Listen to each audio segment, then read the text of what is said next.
Would everyone please rise and remove your hats if you're wearing it for the presentation of colors by the Marine Junior ROTC Color Guard. Captain Sergeant, Cadet Sergeant Miller, Cadet Staff Sergeant Smith, Cadet Lance Corporal Johnson, Cadet Lance Corporal Cromus, and the band will be playing the national anthem under the direction of Mr. Adam Marine and Student Director Miss Izzy Demaray.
One, two, three, 1, 2, 3.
Good evening and welcome to Teeters Field, the football home of Kellogg High School. Tonight's game will feature the Broncos of Frenchtown High School and your Kellogg Wildcats. As member schools of the Idaho High School Activities Association, the Student Advisory Council, and the statewide Sportsmanship Committee remind you that sportsmanship and the objectives of educational institutions are a top priority. Your cooperation, supportive values, and respect and good citizenship are appreciated. Please be an example to those around you. And now for the defensive starters for the Bronx. Hey, good evening, ladies and gentlemen. Josh McDonald here alongside Simon Miller, Pete Miller, Ty Cheney on the camera. Welcome to Teeters Field. Your Kellogg Wildcats taking on the visiting Frenchtown Broncos. And ladies and gentlemen, I think we've got a dandy on our hands tonight. AKA the Bronx. The Bronx. I love that. Rumble in the Bronx. Yeah, I mean, and I love their facility. And we played them there last year. A lot of the parents went, gosh, Montana. We don't go east very often. Right. What a great venue. It's a beautiful venue. It's a great campus. I love that school. We've kind of cultivated a little, I don't want to say a rivalry, but like a friendly, like we've been playing them a little bit more lately. We did a summer league there, so we got to experience their basketball facilities this summer. They're terrific. It's just a really nice place, a really well taken care of facility, and they've got really good athletes too. So, these guys come into this matchup. I believe Frenchtown is 3-2, 2-2. They've lost twice. I know that. So they've lost 2 games, both of them to opponents ranked higher than them, and they've been competitive games. So I think that this might be the Wildcats' toughest test to date, including that loss that they had to Deer Park 2 weeks ago. That being said, last week, the Wildcats went and put on an offensive clinic, almost to the point where it's no longer offensive and it was strictly offensive.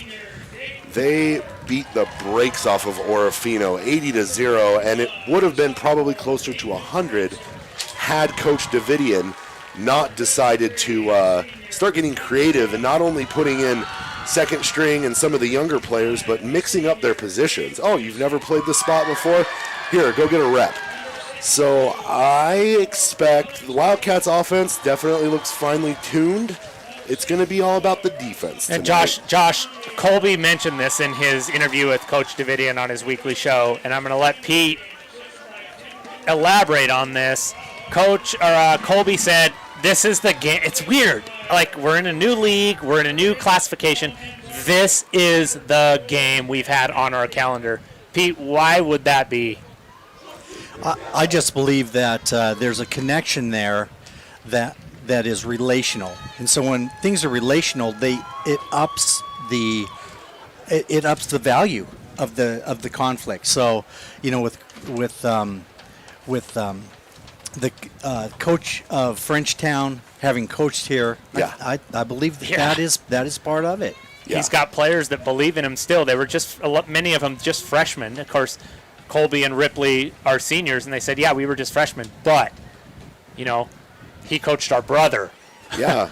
And we saw him take us almost to the semifinals. Yeah. So Coach Lucier really responsible for a bit of a renaissance in Wildcat football. And even after that team that literally lost on the goal line, 2-point conversion, goal to go, winner goes to the semifinals. Kids started coming back out for football again. It wasn't this thing where we were seeing these 15-man varsity football teams anymore. And then Coach Lucier left. Coach Davidian stepped in, has done a terrific job, and has built upon a lot of the foundation that was set by Coach Lucier. Now, the interesting thing that's going to be tonight is when Coach Lucier was here, he ran an offense that... The old wishbone, huh? I think, or the veer. It was a like variation on Uncle Pete's. It was a versed in that. Triple option. I think it was pretty much the same offense as Newport ran. Yeah, if I'm not mistaken, right? It looked familiar. And they were very exciting. It had a lot to do with ball handling, which that team and the personnel that Coach Lucier had was perfect for them. Yeah. The week after that game, I went and watched the Wildcats play in Deer Park. And in that Deer Park game, I got to see what that offense, when run properly and a little more balanced, can look like. Deer Park just ground the ball. And then when they needed to, they went to the air. They double-teamed Colby to where he couldn't get anything open. So receiving yards were at a premium. And then they just controlled the clock. So I will relent to you when that offense is run properly. Is everybody listening? And balanced, it can be effective. Now, the final score of that game, 7-0. 7-0. Yeah, I mean, holy. Yeah. It was. You know, we can talk about that some more, Josh. I watched the game as well. I live streamed it, and that was a very tough game. And anyway, I'll leave it at that for right now. But I'm really excited to have this. We're ready to watch a great game, aren't we? Aren't we? Here we go. And Coach Lucier, he's just going to be down there nonchalantly walking the sidelines, not worried about a single thing. Colby Luna kicks it into the end zone. So Frenchtown's going to start from their own 20-yard line. And starting tonight for Coach Lucier and the Frenchtown Broncos, number 2, Sully Belcourt. Number 5, Beau Bordeaux. That's a cool name. Number 8, Kellen Klimple. Number 11, Connor Michael. Number 12, Brody Hardy. Number 24, Peyton Hicks. Number 30, Noah Roush. Number 51, Philip Harold. Number 60, Brody Harris. Number 74, Nathan Hansen. And number 80, Cole Ziegler.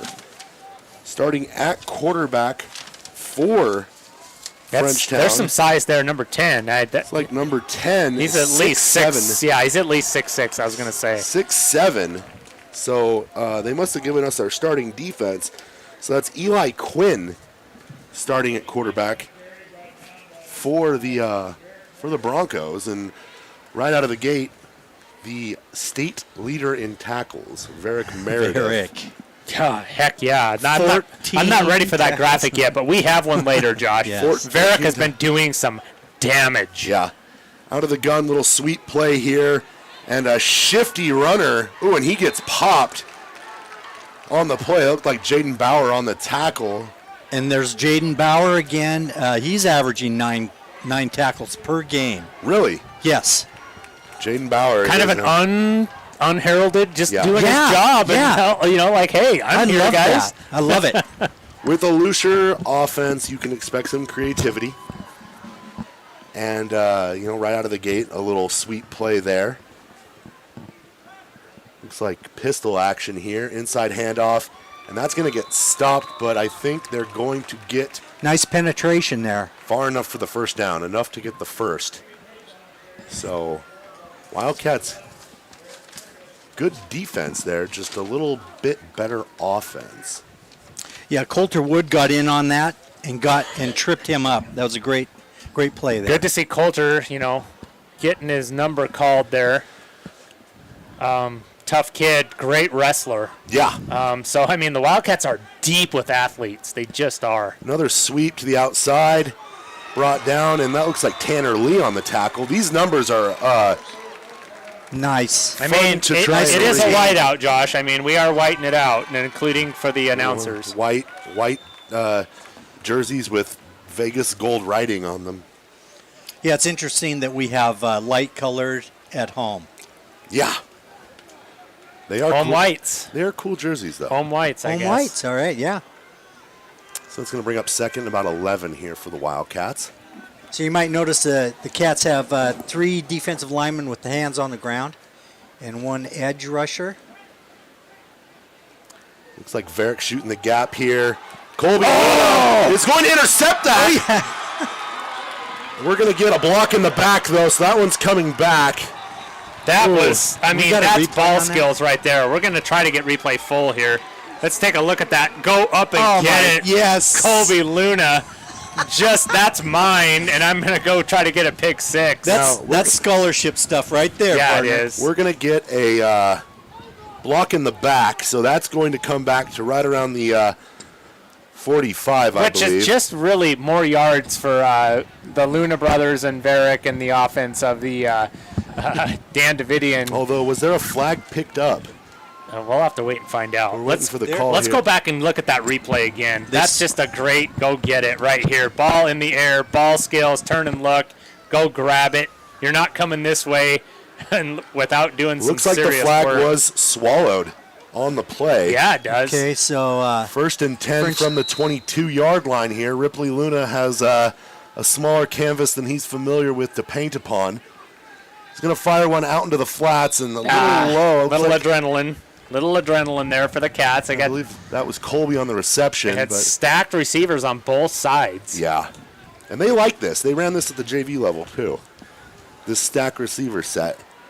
And credit Coach Pankey with a lot of the, he definitely has a lot of that air raid offense.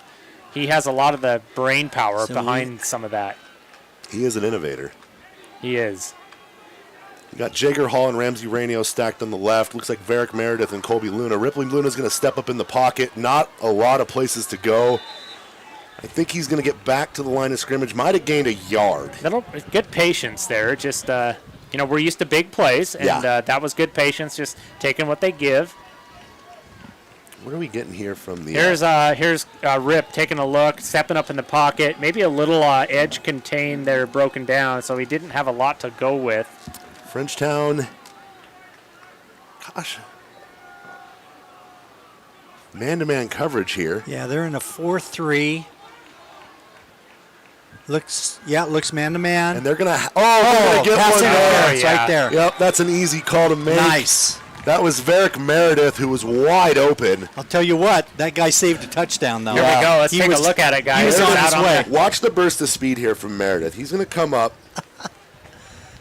So you don't expect this from the big fella. To the flat. But then all of a sudden, he just pulls away. He can take that, like he turns his hips, and it's two little half steps, and he just burns guys. So Wildcats are going to go looks like first and 10 here from the 12. Oh, they haven't moved the sticks yet. I thought they had. Here we go. Oh, yeah, 12. First and 10 from the 12. I thought I was right. Yeah, you're right, Josh. I love that speed that you don't think Meredith is going to have it, and he's coming out of the linebacker position and splitting out wide. 6'3", 220. And all of a sudden he's by you. And he's shifty. Colby Luna in motion. Faked handoff. They're throwing the fade to the corner.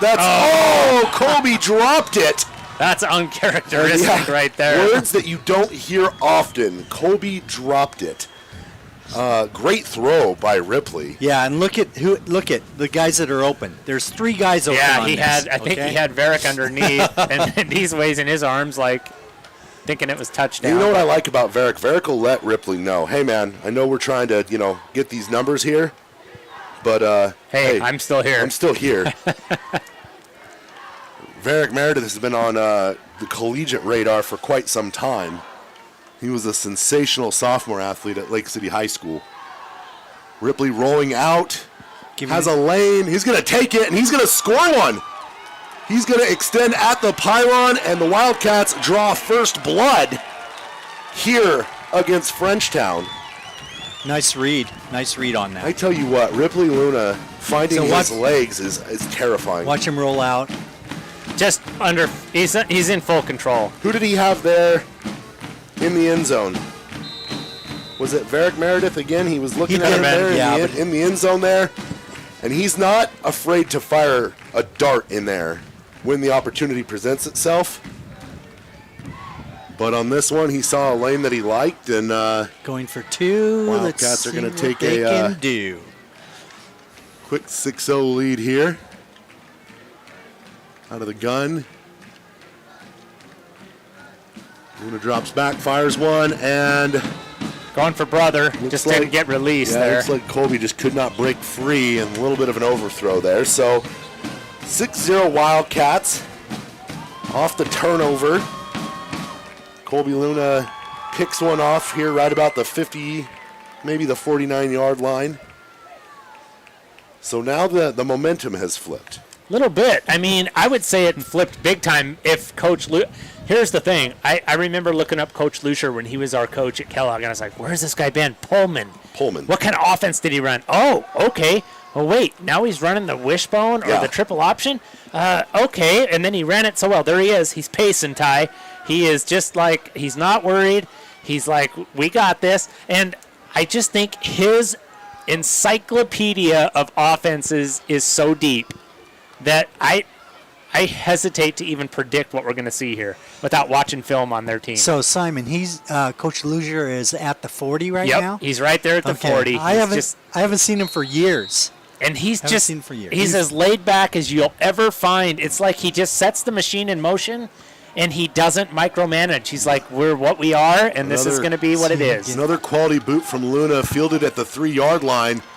And Frenchtown's going to break a few tackles, get it out to about the 26. You know, and Coach Dan Lucier, you know, we've been spoiled. We've had some great coaches.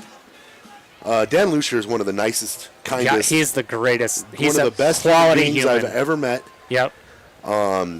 Still cares about, I think, every kid that's on the field, but every kid that he coaches, I guarantee you he remembers.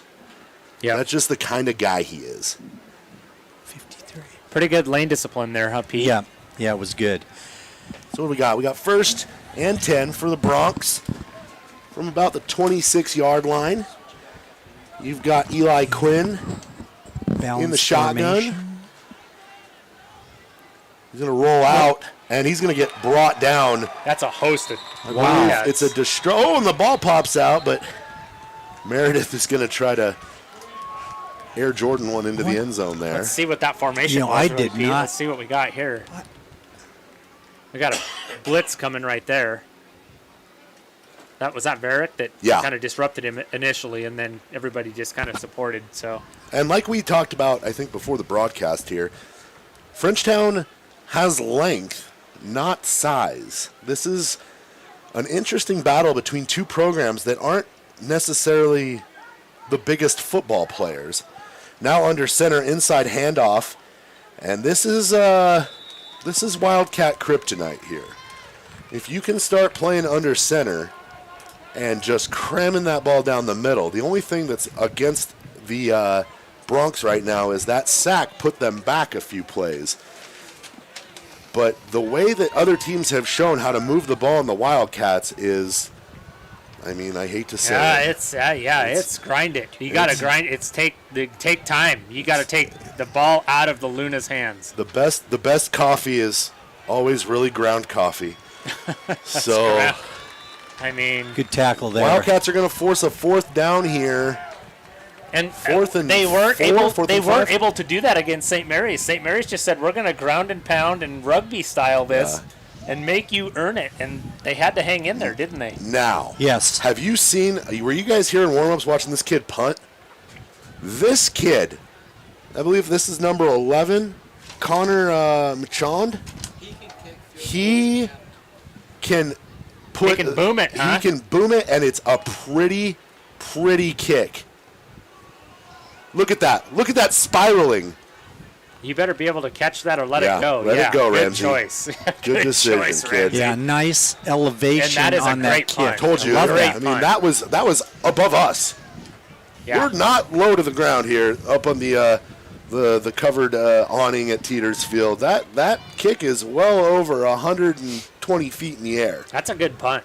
And their field goal kicker, who is not that kid, number 4. So the Bronx got some they've special got- teams The going. Bronx got boots. There we go. We were watching their field goal kicker knock them in from the hash marks at 30 and 35 yards. That's great. I love me some kicking game. I do. Shout out Tony the Toe Truant. So now the Wildcats, Ripley Luna feeling a little bit more comfortable with a whole lot of field in front of him. He's going to drop back, and he'll fire one up over the top, and gosh, I'm not even entirely sure what he saw there. A rare miscue from the third. Yeah, I mean Highest passing quarterback And maybe in the he co- saw in the he saw a state. coverage he liked, and he was taking a shot. But that was what it's tough to out throw these receivers, Yeah. Varick and Colby and some of these guys. I mean, they're speedsters, but he managed to do it. He's got the arm strength. Wildcats trip left here. Varick Meredith going one-on-one on the right side. Wondering if they like this matchup here. Colby over the middle. They're going to find him, and he's going to bobble one. And again, that's drop number 2 for Colby tonight. So just maybe some big game jitters or something. Yeah, sometimes Some butterflies here early. One thing I know about Colby is that it's when the moment gets biggest, as he's going to show up. You don't worry about that. He might get going right away. It might take him a couple sets. That ball was out ahead of him a little bit. It wasn't a bad throw, but it was out ahead of him maybe more than he was expecting. He was settling in that pocket there. Man coverage here. Underneath. And Varric Meredith right at the stick. My goodness, what Just awareness. Pitch and catch. Oh, my goodness. Let's take a look at that. That's just That's just heady play. diabolical right there. Frenchtown Look at had- that. Look. Watch the feet. Watch the feet. He catches it, And he turns, just sees, stands and there. steps out. Hey, clock stops. Business as usual. Wildcats move the sticks. Fresh set of downs. Yeah, And- what was nice about that was that Frenchtown had 2 backers coming, and Kellogg picked them up. And the Wildcats That's good, yeah. did start utilizing their run game a little bit more, which I think will open up the play action. Dayton Bauer is a very, very capable blocking back. Over the top, Ramsey Rainio just, I think if he had maybe looked back a step later, he would have maintained that speed. Ramsey Rainio, don't let the brace on his knee fool you. That kid is lightning when he wants to be. It's almost like the Wildcats are sending a little bit of a message to the Bronx, like we are not afraid to take some deep chunk plays right now. You're going to have to honor that. We've got guys that'll bail us out at any given time. Colby Luna right here. This is an interesting situation. Frenchtown moving guys over. They're looking to double. There's trips right this time. Colby with single coverage. Inside handoff to Dayton Bauer. Ooh, who just got Yeah, that popped. was good pursuit there. Nice that was tackle a great by tackle. Garrett Olson. Ooh, goodness gracious. And I tell you what, Dayton and Jaden Bauer, they are as tough as they come in terms of just, they can take an absolute beating. Now, let's talk about that play, though. That was a 4-yard gain. That's a great run. I mean, yeah, we're so spoiled that that's really not a bad play right there. No.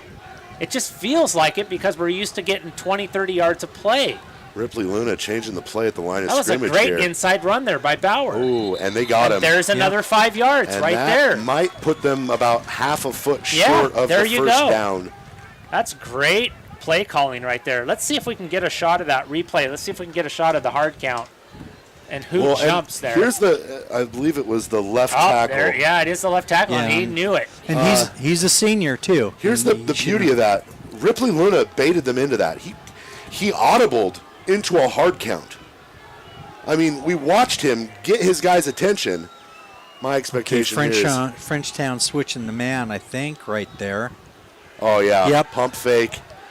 Ripley Luna's going to keep it. Yeah, just get the first. Get the first, move the sticks. And right now the Wildcats are playing their brand of football, which is kind of fun to watch. I don't know about you guys. No, this is good stuff. I'm impressed. I know that- Pete would like 6 fake handoffs. And Hey, listen though, Pete and I are happy because right there they did a draw play to Bauer, and that's going to Yeah. pay off. They're going to get it over the top here because Yeah. they said we can run it too. Yep. Yeah. We'll take 8 yards. We'll take 6 And I yards. think I told you last night, Simon, Wildcats started running a little bit more. And when that happens, it just opens up the play action a little bit. Ooh, Ripley Luna taking what I Yeah, would call and an unnecessary hit there. I saw this last week, and I'm not so sure. I love the kid, but when you're on the sideline and you're up 48-0, and you're running down the sideline, you don't come back into play. You No. get out of bounds because you're our pass thrower. Right. I mean, I already know you're tough. Right. You don't have to prove that to me. You got to preserve yourself at this point in the season. So now it's 2nd and 8. That's hard for a high It school is. kid Yes, to it is. fathom. It's just hard. Colby on the pump and go. Ripley had his guy if he was looking. He's doing, and he's going to slip and fall, and I can guarantee you right now that there is nobody more irritated than Ripley Luna. He had Colby down the sideline if he had just had his head on the swivel that direction. And Yeah. he had to flush himself right there. Yeah. He just didn't have quite enough time, but his linemen are doing a decent job. Yeah, and he getting- still had movement there. He just lost his footing. Yeah, he fell. Yeah. It wasn't even like that was a great defensive play. Had he not fell, he was probably By the way, good job on the camera, Ty. It's just impeccable. out of the shotgun. You have Colby up here in kind of a screen, and that is Yeah. going to fall incomplete, it looks like. Pardon me there. Wildcats are going to punt. Yeah, I mean, Good job to the Bronx there on the defense. Here it Yeah, is right that here. was It's an underneath route. Yeah.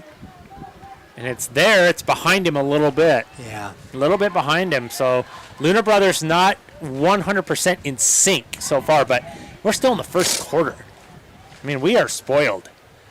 Don't know how much I love the play call to go with the screen pass on 3rd and 10. Hell, you don't know what these coaches have seen on film Yeah. or what, they're feeling, first half is just feeling everybody out. What do you got? Colby, decent punt. Gonna bounce, take a Bronco bounce back to about the 30-yard line.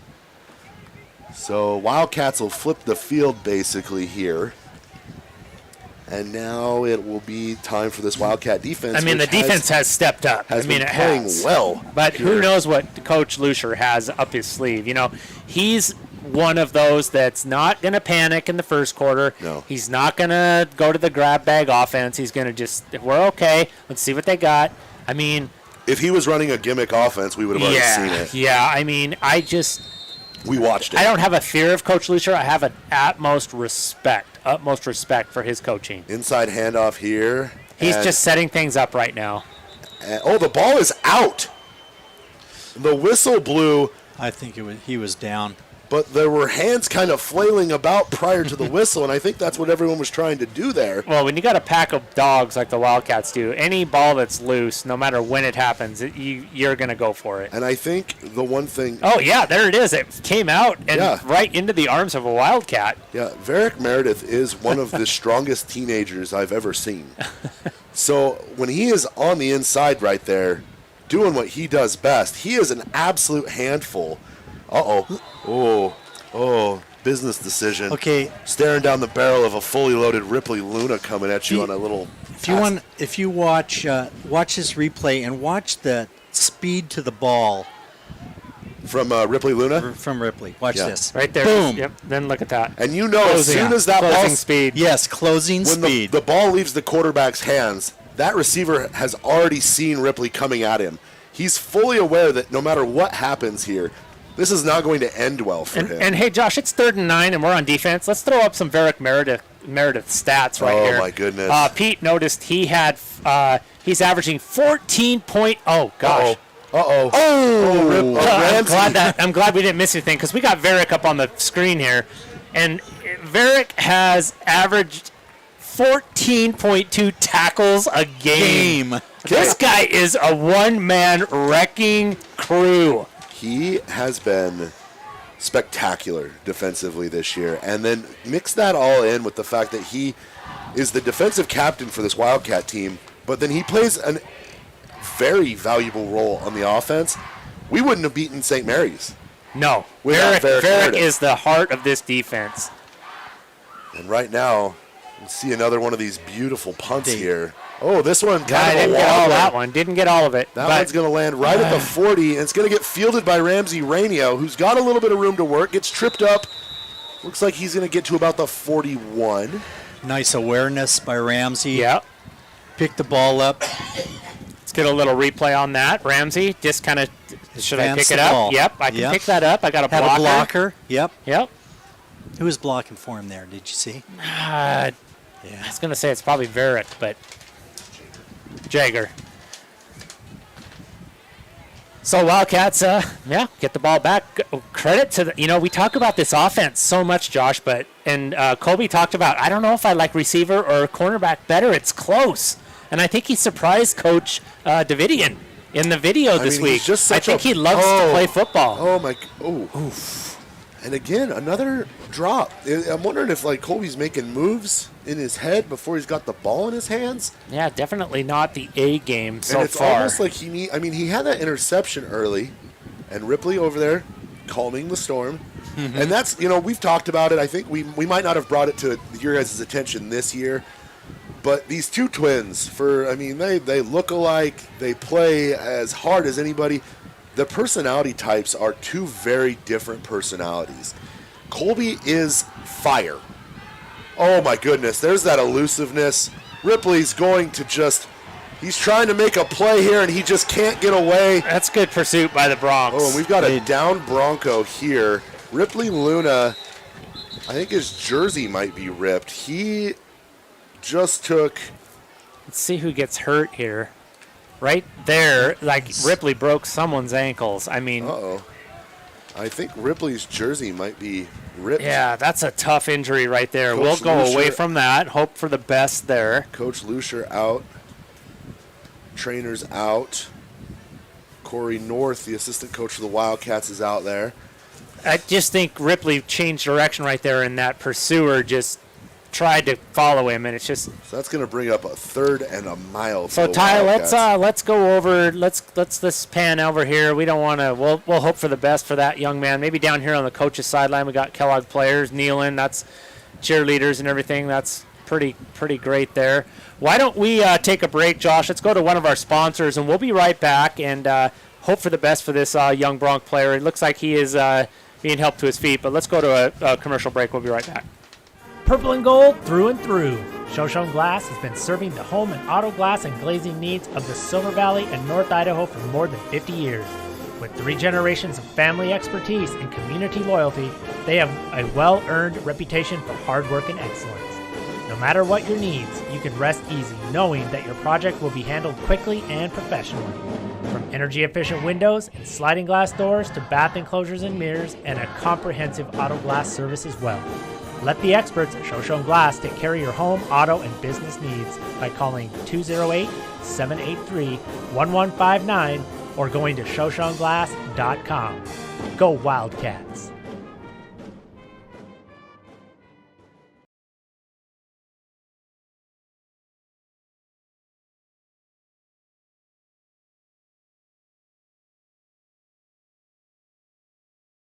Hey, we're back. Wildcats facing a 3rd and 21 here from their own 29. It was Brady Schill, the injured Bronc there. He's been helped off the field, kind of putting weight on one leg, not on the other. We're not going to diagnose him. Hopefully it's just a cramp or a quick little stinger. Ripley Luna going to get sacked again, which I don't know that we've seen back-to-back sacks on Ripley Luna this season. I'm going to say Coach Lucier said, listen, I don't think we can match up on the outside. I don't think we can match up with their athletes. I don't think we match up in space. But if we can get pressure on Ripley, we can make him, make decisions. And so far, it's paying off. Get pressure, and then at the same time, you're telling your linebackers to stay home. Because a lot of times what Ripley does that turns guys inside out is that he goes to the left hash mark, and then he plants that foot and spins back to the other side. And the next thing you know, good punt from Colby Luna here. Oh, I thought we were going to get a muff there. Hard tackle. That's Jaden Bauer. There's Jaden again. Yep.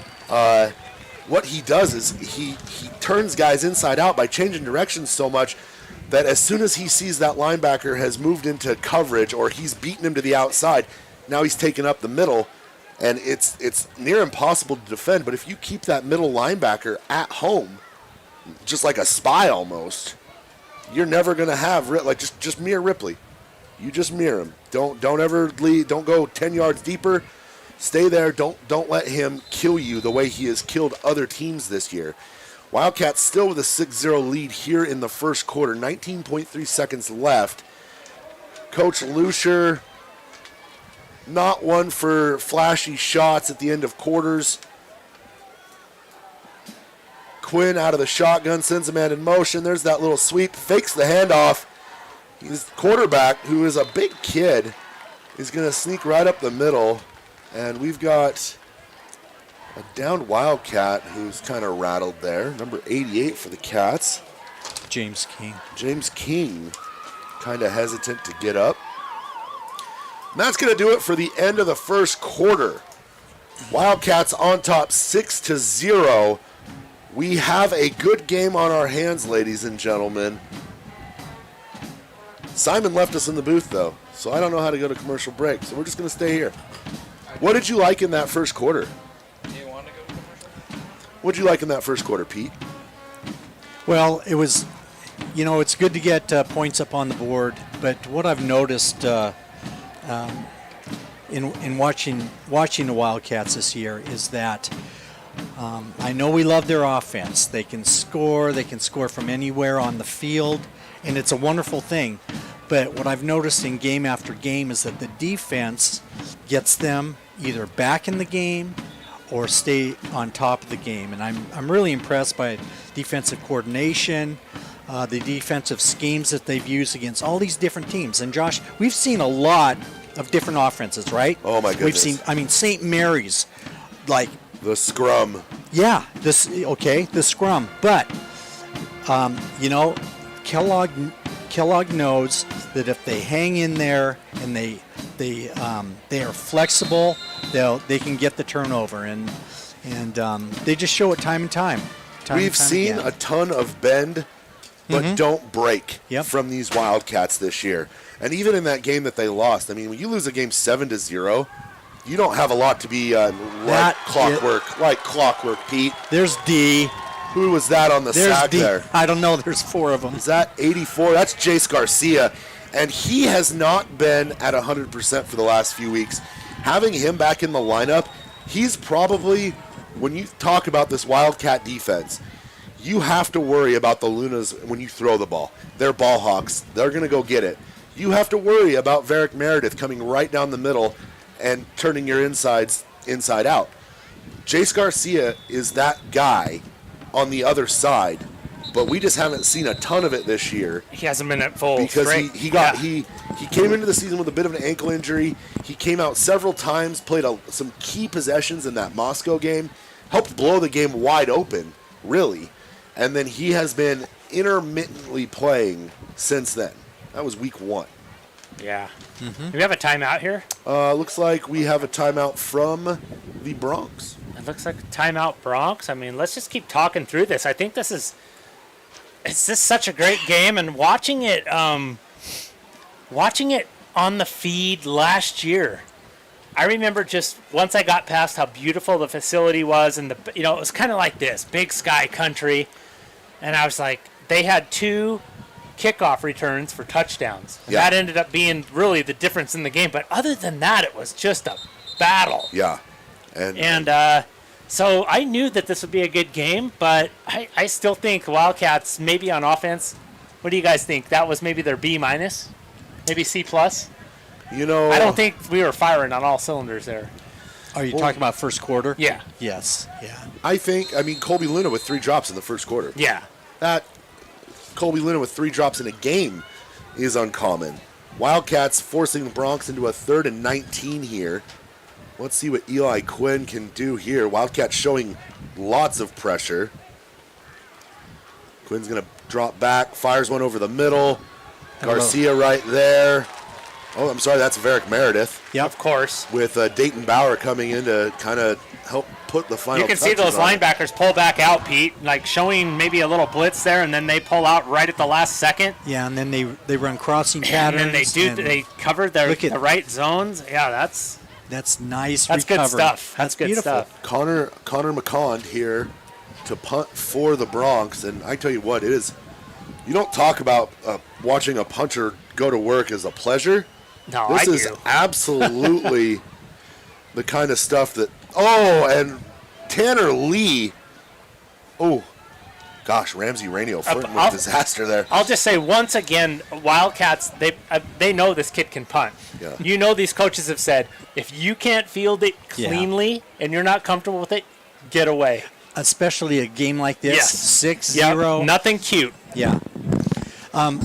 Wildcats. I was going to take over. mention, Josh, you're talking about I was a punter, so I love the beauty of a good punt. All right. I do too. Yes. I got you, Pete. Wildcats going to take over. Looks like from the 29-yard line here.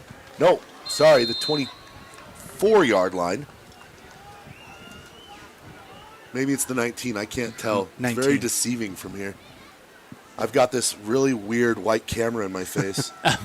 Ripley Luna fires kind of a desperation throw, and the Wildcat offensive line Definitely out of sync. not holding up as well as they have. Well, they're used to dictating the pace, and I think right now it's not that they aren't, but it's like we aren't getting everything we want. They're going to have to, offensive coaches, Coach Kimberling in the booth, they're going to have to say, hey, what are they doing? What are they taking away from us? Yeah. And how do we counter that and make them pay for it? I think that I don't know if you noticed the defensive line had a twist. And I think it was a double twist. And that's sometimes hard for an offensive lineman to pick up. Oh, and there's a 4th drop for Colby. I feel like those passes aren't. They're not on. as crisp. Yeah. And I maybe mean- it's Colby thinking about the move he's going to make. I mean, here it is right here, and it's a quick look. It's just a. Colby's as sure-handed a receiver as you will ever encounter. So I've got to assume that if there's something that is causing a perturbance, Wildcats going with this trips. Colby Luna in motion. Ripley out. Option Oh, the out. option Dayton Bauer just got swallowed up. Yeah. smacked. Let's take a look at that. I like Tell the you- motion. It gets them kind of tell what they're in. It's a tell. And That that. was a- So Frenchtown, just linebacker pursuit. Yeah. It was a good job by Yeah, good job. the outside and inside linebacker of Just Frenchtown. a crushing hit there. By the way, if you're watching this game, our viewership right now is better than it's been all season. We're almost at 100 viewers. And if you're watching from Frenchtown and you got the link from NFHS and you happened upon this one, you're in the right place. Oh, that another backspin. That's a bad golfer. bounce. Good for a golfer, bad for a punter. Oh, Unless it's a goal line. Anyway, thanks for joining us, everybody. We know we got Wildcat fans. We got Ruth Ross joining us from the great Alaskan. She just texted us, cheering you on from the last frontier. Last. Yeah, That's thank you, wonderful. Ruth. Absolutely. Is that Hi, the nicer Ruth. way? Like you could say, like watching live from Seward's Folly. We got Kyle Hudson, Coach Hudson sending love from Laurel, Montana. Get 'em, boys. Gemma Miller, Deb here. Well, she'll understand that reference. And Stacy Hoffman, go Jace Garcia, one of my favorites to watch. He knows the game, and there are a few who practice as hard as he does. I'm proud of this kid and happy to see him. We're glad the chat is back Getting up quite- and running. quite Let's the get the rub chat from Mama going. Stace Yeah, there. let's go. Uh-oh. Ooh, and what a pop there. And, wow, the official is blowing that one dead. Almost Yeah, a little premature, it felt like. And if I was Frenchtown, I'd be a little upset.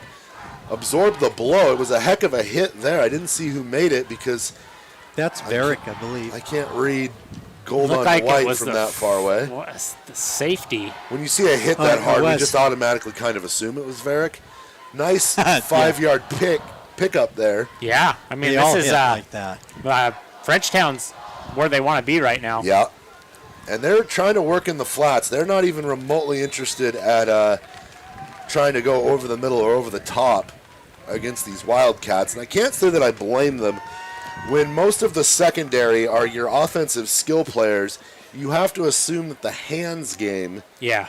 is on point. Now, mind you, right now, Frenchtown is in Matt Kleinsmith range.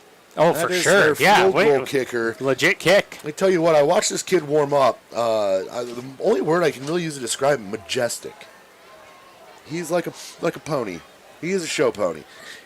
Gosh, Well, Josh, that's not where I'd go with a kicker that can bring it from 40 yards. But I'm Majestic. going to go with Majestic Show Pony. I mean, Majestic. I'm not sure he's going to appreciate that, I but don't we'll really go care. with it. If he doesn't like it, I'm gonna. Oh, and I think Varick just got a little greedy. Dialed on up. his, Yeah, we're dialed up. It's 3rd and 3. I mean, so Yeah, I think we just gave him a first down. that's a though. Coach Lucier call right there. He's got his guys saying, I don't hey, know that was a hard count. I think that was Might not have Varick- been. I think that was Varick kind of trying to jump the line and scare him a little bit because he stopped himself. Yeah.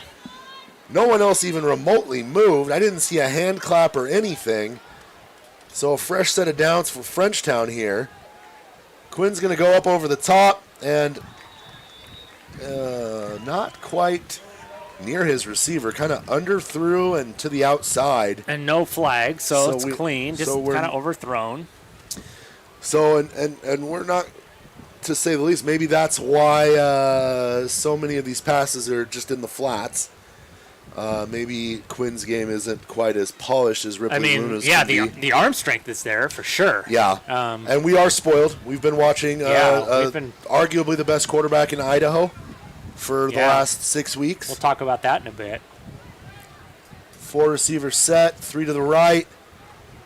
Quinn's going to fire to the one on the left, has He's his man, wide and open. overthrows him. It was open. That was some pretty terrible defense from the Wildcats. Trying to see who's on the coverage there. Somebody just got burned. I believe that's Jude Erlinson. Got cooked to the inside, and Yeah, he fortunately did. they just could not convert. Yeah, no help over the top either. Yeah. So good job, Ty, on Yeah, it the was man to camera. man. Nice job, Ty. I mean, Ty's given us, if we need to take another look at any of these plays, Ty is dialed in right now. Jude moved over to safety now. Ripley Luna. We're going to see, and that is going to be overthrown here. Looks like 4 or 5 players kind of got tangled up in the wash there. And now I'm kind of curious, do we see a Klein Smith kick? I watched this kid boot him in the warm-ups. I tell you what, I think it might honestly be more demoralized if we see number 4 trot out there. They put up 3. Yeah, I mean that's a march right there. But they're You're going to gonna go for it. 4th and 10 here, huh? I don't think these guys have picked up 10 yards all game. Wildcat. Oh, I can hear the crowd. Yeah, the Cat faithful. And we're going to get a timeout from the Wild. Oh, Frenchtown's going to take Yeah, one. that's Frenchtown. That's Coach Lucia. So if there we getting a see timeout. number 4 run onto the field, that majestic show pony, trot him out. I mean, It's Kentucky Derby time. we're going with that. I mean, Frenchtown fans, if you're Matt Klein Smith sounds like it could be the name of a Kentucky Derby winning horse. okay, and let's look at the chat right now. Yeah, Corey Miller.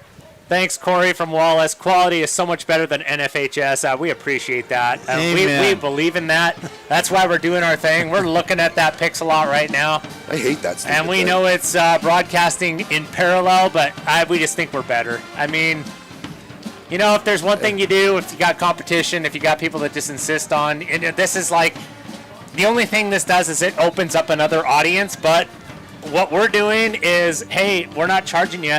Go to our YouTube channel and watch a better feed.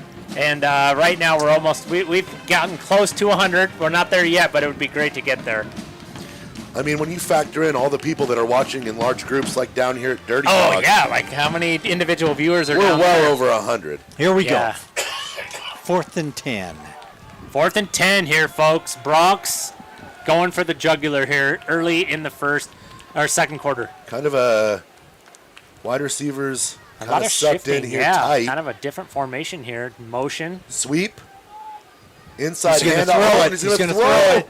And he's going to. We're going That's- to get pass We interference. are a face going guard. to get, yeah. That's a face guard. He was there, but Are we going to Don't get a turn. replay on I that? don't love that call, though. I don't think that ball was catchable. Here we go. Great trickery here. Going to the bag of tricks. Well covered. Colby Luna pleading his case Gosh, here. that is Yeah. tough. That is a tough call. On 4th and 10, that's a devastator right there. Yeah, it is. But, you know, hey, 2 weeks ago, these Wildcats were right there at their backs against the end zone with a rugby-style St. Mary's team just ramming it down their throats, and they held up. they stopped him. So I don't think there's any doubt in these Wildcats right now, but advantage Bronx right So we're now. getting a 1st and 10 from the 11 here, so still possible for another first down. Expect to see something rather high impact. There's that little, we're going to see a little counter play there. Yep. And going to get brought down about the 5-yard line.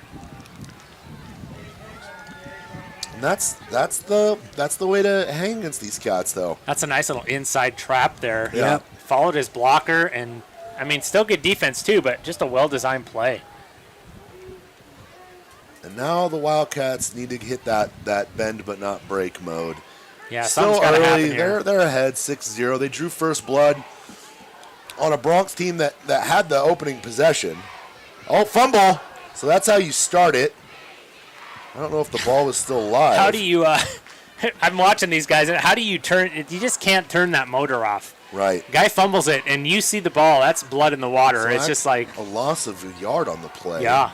3rd and 5 now. 3rd and 5. It might as well be 3rd and goal. I don't know how they're going to measure that down there. Yeah. I mean, we get the card. Yeah. The playing card. We got the pylon cam, right, Ty? We got the cam on the. Oh, he says no. We have no pylon cam. Rick hasn't. That's yet. in the works. Not tonight. So Another thing that NFHS can't do. Wildcats. Their defense has been stout. I expect to see a Varick blitz here.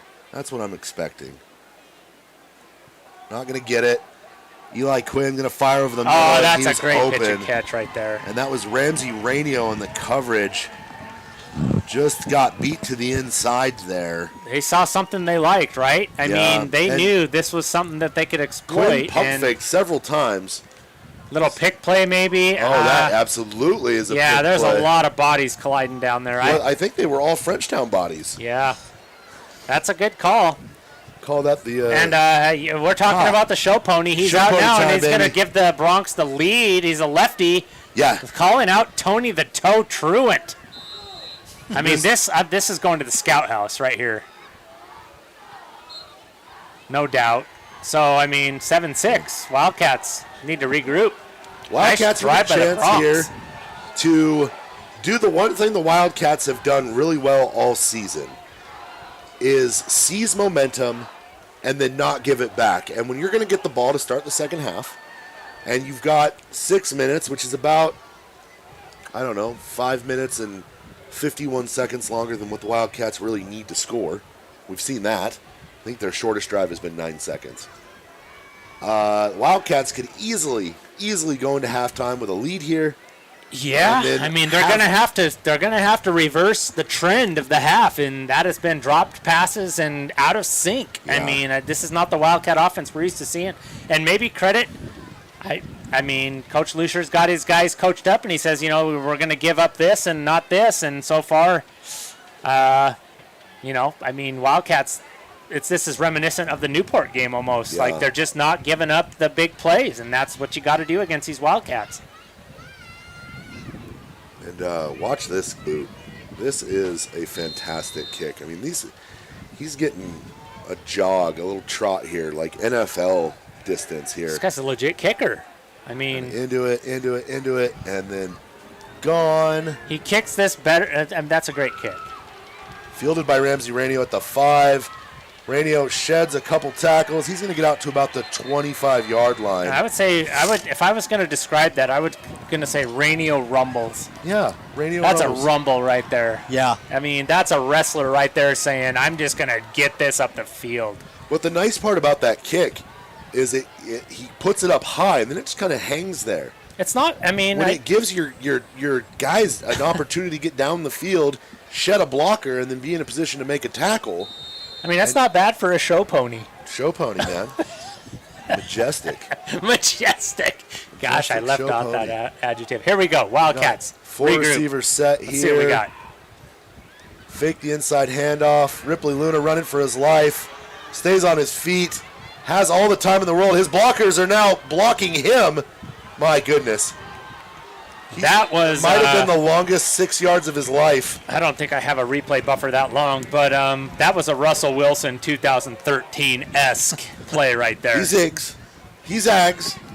I mean, we just get the end of this. He's just trying to get somebody to get out of his way. I'm wondering how much, the receivers need to start coming back to him almost. Yeah, it's right. Don't give up on your routes. If you're in your route and it's taken this long, then start to find an opening.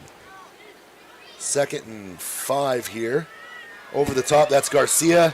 Oh my goodness, like a bowling ball. He's going to pick up the first and gets out to about the 38-yard line. All right, so Pete, this is probably not what any of us expected with a Dan Lucier, and it seems like it's kind of passing heavy on both sides. What do you think so far? Wow. I think I'm kind of speechless right now, but I'm watching Frenchtown defensive line, and I'm trying to see they're stunting, they're twisting, and Kellogg is having a hard time picking up the blocks. Yeah. We have a If you noticed on this last play, the left side twisted, Yeah. and so got a personal foul here on the Broncos. It looks to be, as Mr. Shepard would say, preliminary indications are that it's against the Bronx. And And I expert camera review. Do we get a replay there? yeah, we'd have no replay on that. We were deep into talking strategy there. I was so. told by Ty, our camera operator, that number 21 came in and kicked Ripley Luna's helmet. Wow. Well, it's going to be on there. It's just not going to be replayable Yeah. right now, but it's going to be on tape. Yeah.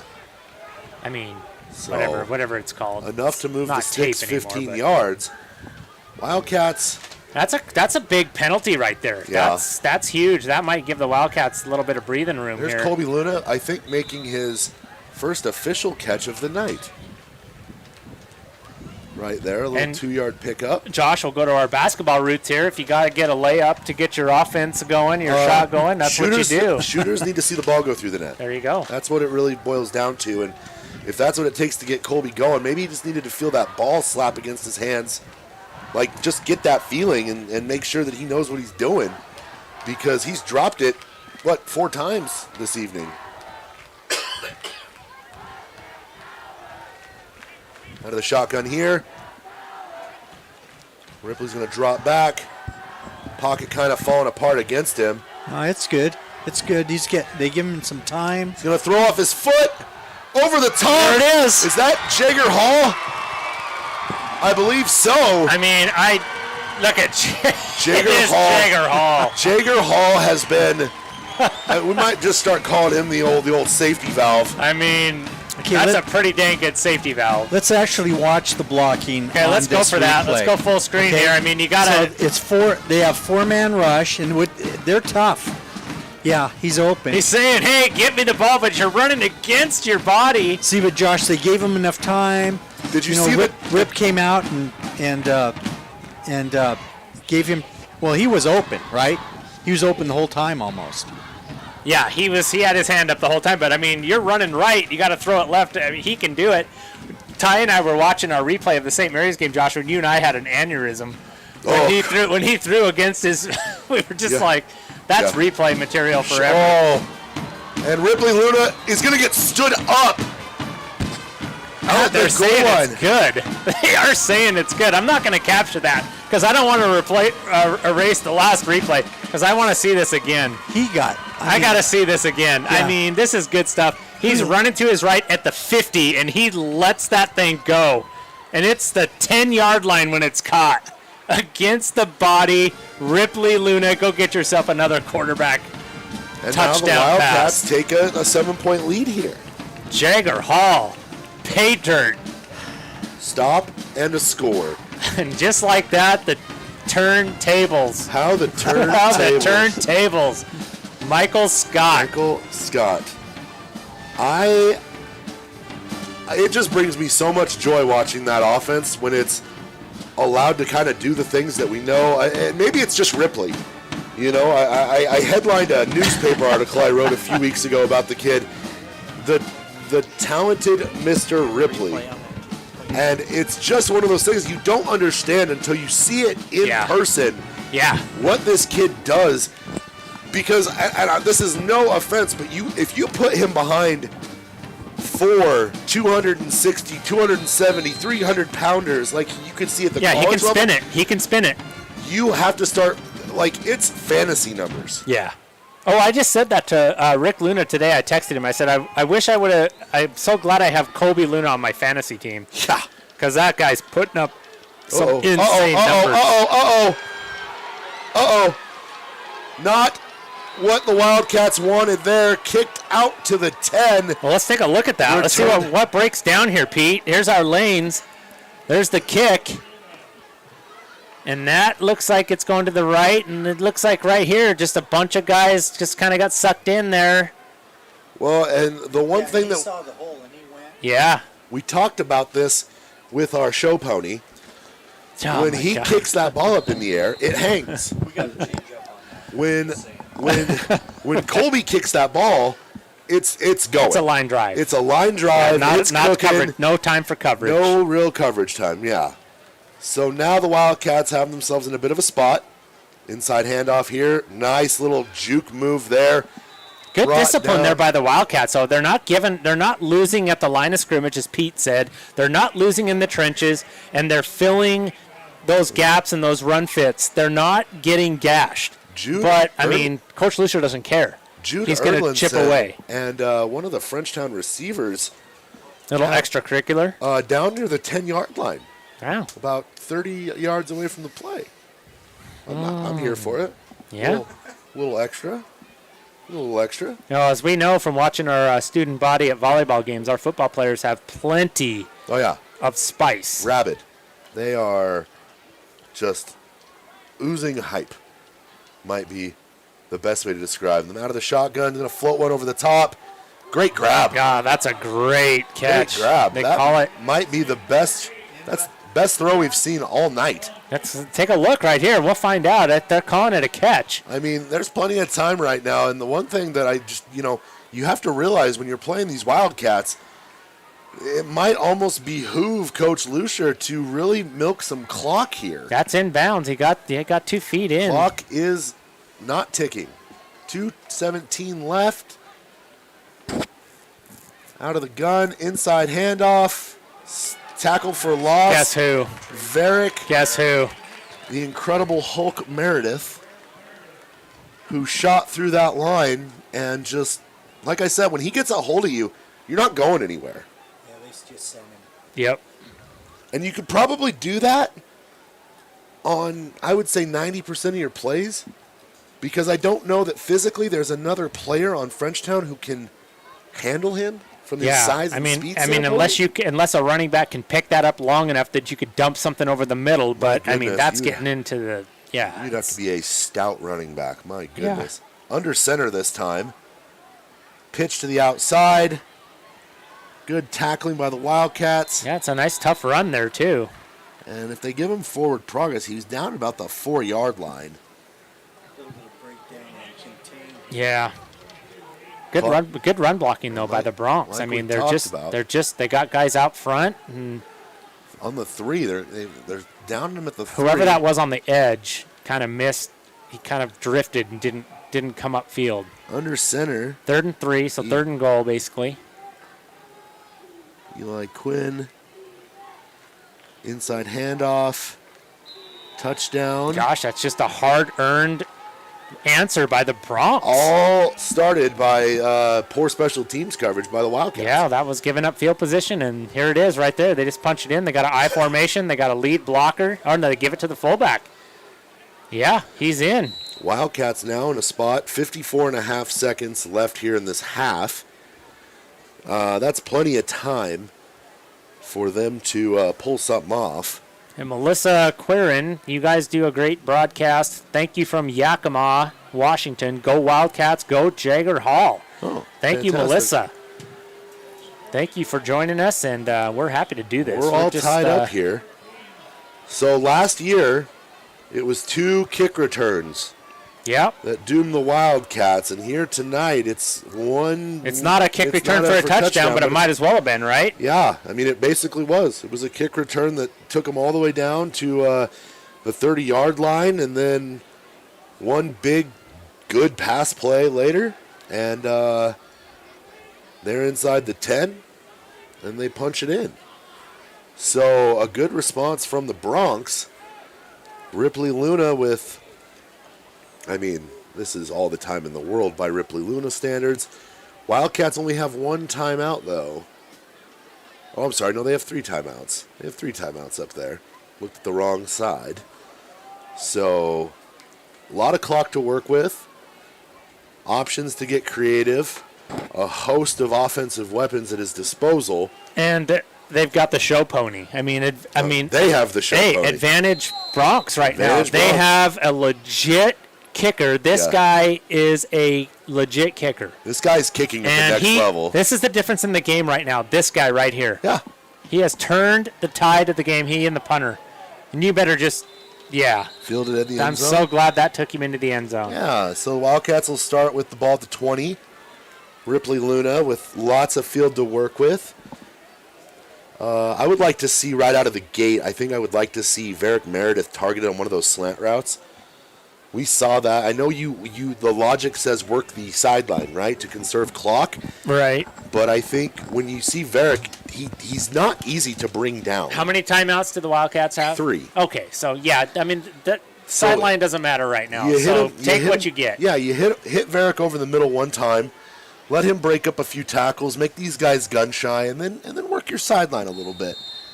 You got Varick right here on this near sideline to the Wildcats. Colby in motion.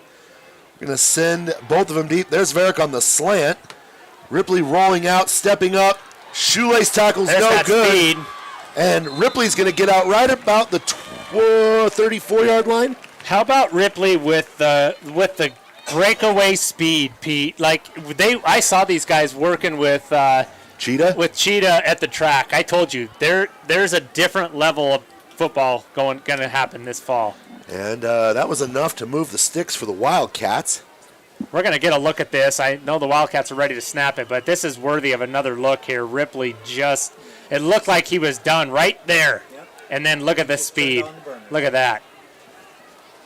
That's highlight material right there. That's well done. Varick over the top, and he's good. Oh, no. Picked Down. off. And Colby Luna has a legitimate gripe with his brother right now. Is that the quarterback that picked that off? So, do we have a replay there? Yeah, we do. We got full screen No, replay I here. don't It comes know. right. Oh, that's the end. That's the end of that run. I was gonna say it might have just bled into that. Okay, so we might get a little bit of this. Colby Luna is wide open at the top of the screen there. Instead of throwing into double coverage for Varick, Colby Luna finally had his man beat. Well, 14-14. If you're Lucia, are you going? You put pedal to the metal here? Or are you saying, hey, 14-14? When you lose I'll take it. you lose your advantage the way you did with that initial turnover that the Wildcats forced. I would have to believe that he's going to take at least 1 or 2 shots here. Yeah, he is. Here we Fire go. over the middle, and we're going to get a flag there. Yep, I think. I think that's. He fell down. Oh, Receiver fell down. That was not. Let's go full here. I think that the knee-jerk reaction is to expect a flag. That's just because that's usually how it goes. But Right. yeah, he does right there, falls down. So Kellogg rushed 3, and he had plenty of time. Yeah. 31 and a half Also had seconds left. good coverage. They went coverage instead We're going to of get, motion. Lucer's going to take his final timeout. And I don't know how much I love that. With the dead clock and second down, I might have run this play worst case scenario. If it was anybody but Coach Lucia, I would be saying the same thing. But I just think this guy's been around the game of football for a long time, and I think he's. I love the dude, too. I think he's a great guy. There were a few times that I did doubt him sticking to that specific offense a couple of years ago when we had guys that weren't designed for that offense. And, Brandon Miller and company. Yeah, I mean, I do agree with you that year. I understand why he did it with Chase Jerome, because Chase had not played football for a number of years before that, and he had him out as a senior. Well, And it ended up just dismantling so many teams. You had letting Chase do his thing. You had like 6 guys that were running backs, too. 6 guys playing running back for the Wildcats there, including Wolfgang Bayer, Ryan Morgan, even some Gavin Luna action there, taking handoffs from the tight end spot. You don't see tight end sweeps very often. No. And 5 receivers set here. Oh, yeah, we do. Let's see if Kellogg goes for coverage or pressure. Pressure, Varick coming up the middle. Ooh, overthrows his guy. I guess I expected a little more razzle-dazzle there. I don't know, Josh. I agree with you here. Like the timeout and then the incomplete pass. 3rd and 10 after this. You got to run it, and if you run it, Kellogg's taking a timeout. Yeah, if you run it, Wildcats are going to. You're playing with fire here. You have to know that Ripley Luna has thrown, I think, 3 interceptions all year long, and he is probably stewing right now because the one that he just threw was not forced. It wasn't there's no one to blame for that one but himself, and he doesn't make mistakes often. But they're going to throw. There's some backside good Lord. pressure. Oh, goodness. This has got to be picked. And it is. It is picked. And a flag. What do we got going here? After the play. And that could be, let's take a look at this. We got it here. Let's go ahead and go to replay. We're going to get a taunt on the Wildcats. That would be. Nice play by Jace. Yeah, it's nice backside pressure. He just kind of throws it up here. Easy pick and, just go up and grab it. Now, what happened here? Wildcats. That's a quick flag. What was the call? Cody Luna's trying to do something here. It's going to go against Kellogg. It looks like we're moving backwards. That would have been great field position. Or it is great. So what was the flag? I didn't see any march off any yardage there. That was where the pick, or was it this way? No. Can we go back and see that? It's their ball. Oh. Wildcats lost the ball. So they called it interference. That's a atrocious call. Now we got the replay. We can go back to it if we don't buffer up another one. That is just a terrible call. And we're going to get another one there, I bet. No. They were both going for the ball. Let's go back to that replay since we don't have anything on this play of consequence. Coach Lucer's wanting it too. Let's look at this play on the replay. I mean, if they're going to call it on that last pressure. one. He throws it up. Varick smacks the kid. They called it before when the ball was Oh, man. Wildcats definitely not the beneficiary of many calls tonight.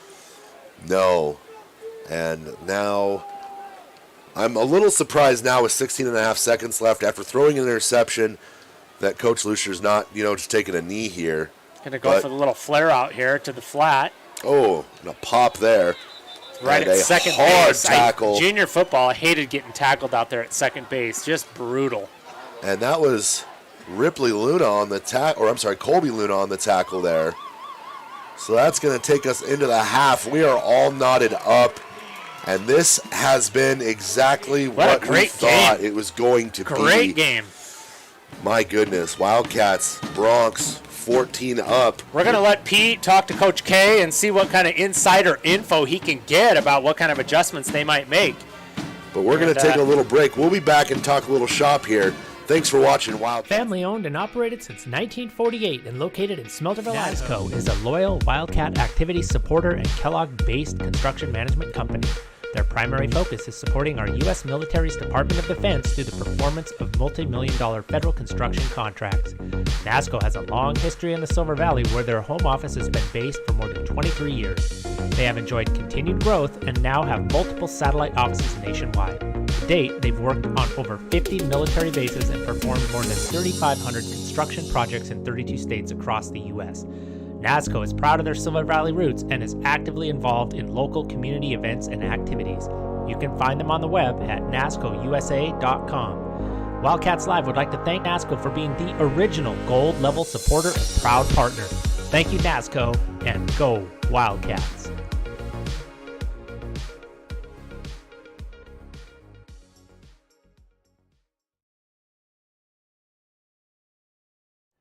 Family owned and operated since 1948 and located in Smelterville, Idaho, Nickerson's Towing and Sales have been taking care of the Silver Valley and beyond for over 70 years.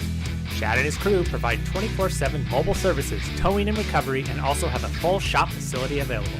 Whether you need a tow, a jump start, a winch out, tire change, or fuel delivery, Nickerson's can do it all. As Chad says, no matter how poorly you park it, we can help. Nickerson's also provides services such as secure storage, truck and trailer repair, brakes, transmissions, suspensions, and much more. Chad and family are devoted, longtime supporters of local youth athletics and activities, as well as all things Wildcat. Give them a call at 208-784-1238 or find them on Facebook at Nickerson Towing and Sales.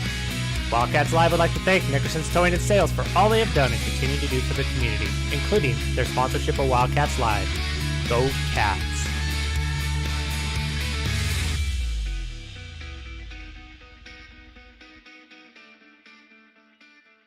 North America's premier silver mining and refining company and headquartered in Denver, Colorado, Sunshine Mining and Refining is a precious metals production, development, and exploration company primarily focused on silver.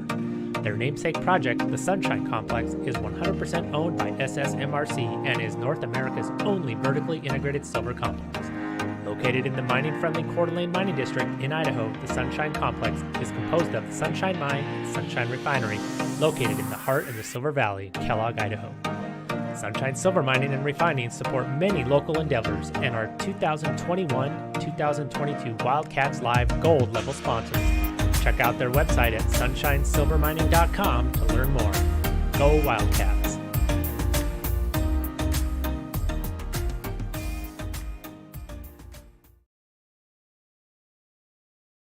From plywood to paint, tools to trim, they have it all, or they can order it in just a few days' time. Kellogg Lumber Company is a veteran-owned business that has been supplying the Silver Valley with quality building materials to contractors, builders, and homeowners for 4 generations. Personal service and knowledgeable staff make Kellogg Lumber the right choice for your next project. With 50 years buying experience, let Steve and the knowledgeable crew at Kellogg Lumber use their many well-established vendors to source the materials you need for the right price and delivered on time. Kellogg Lumber, more than just lumber for 4 generations. Hometown proud sponsors of Kellogg Wildcat Athletics and Wildcats Live.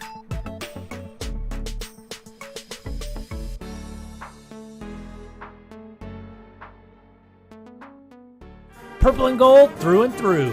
Shoshone Glass has been serving the home and auto glass and glazing needs of the Silver Valley and North Idaho for more than 50 years. With 3 generations of family expertise and community loyalty, they have a well-earned reputation for hard work and excellence. No matter what your needs, you can rest easy knowing that your project will be handled quickly and professionally. From energy-efficient windows and sliding glass doors to bath enclosures and mirrors and a comprehensive auto glass service as well. Let the experts at Shoshone Glass take care of your home, auto, and business needs by calling 208-783-1159 or going to shoshoneglass.com. Go Wildcats!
Josh McDonald still here alongside Simon Miller, Pete Miller, Ty made it. Ty Genie, He just lives down the street who here, so. takes the coolest, fastest bathroom breaks in the game. He just like sprints down to his house on McKinley Avenue and then gets back Well, just in it's time. your stomping grounds too, Josh. It is. So you know the path. It is. I know the path. The path is short, but when you have to go to the bathroom, it's a little longer. Feels longer. All tied up here to start the second half. The Frenchtown Bronx and the Kellogg Wildcats all knotted up at 14s. Show Pony about to kick it off. That's Matt is that little Kleinsmith. Sebastian? Little Sebastian. Dude, this kid, the little squibber, went the squibber out. And and it it squibbed worked. to perfection. It worked. This is not great for the wide. Bust it. I was just joking. Yeah, he redeemed himself Is right that there Dayton because Bauer? that was almost a disaster. Dayton Bauer got nutmegged by the ball at about the 15, picked it up at the 3, took it all the way out to about the 20. So Okay, Pete, give us your summary of the first half. Summary of the first half. Yeah, what adjustments do you think are going to be made by either staff? What have we learned? Well, I think that definitely Kellogg line has to make some adjustments wow. because Frenchtown has been able to Get pressure. put pressure Yeah. with four-man rush. Yep. So they've got to do something about that. And it's interesting. I was watching Frenchtown at halftime.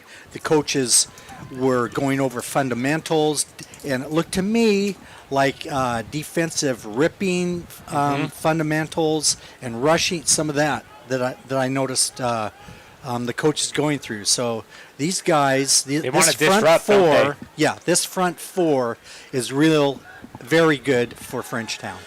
First play from scrimmage. Wildcats with a false start. Colby Luna going to make a grab and good for about 3 yards there. It's making a 2nd and 12. But Josh, we're going to watch this on replay. This is a play that didn't happen in the first half. No. This was not a reality. This little pitch and catch to the perimeter, get him in space, let him see what's happening. That's going to stretch the defense. If you're not catching those, they're not going to be effective. Wildcats with 3 receivers out to the right of Ripley Luna. Colby one-on-one, inside handoff Fake here. the handoff. Oh, and Ripley slipped. Yeah, it kind of got It's the clotheslined, second too. time this has happened to Ripley Luna as he's tried to make a move and he's lost his footing, which inevitably is putting the Wildcats in a real tough spot here. Well, He got outside contained, right, Pete? He got outside. but Brody Harris contained him. He got right and in that's why underneath there, he yeah. tried to plant a foot and cut up. Brody Okay, Harris. so it was a little bit delayed contained, but he got it. Wildcats, 3 receivers to the left. Varick Meredith on the right here by himself.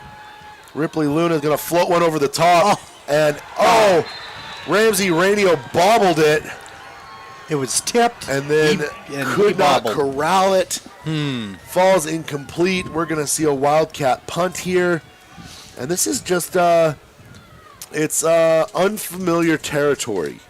Well, I think, I mean, what do I know? Pete knows more than I do.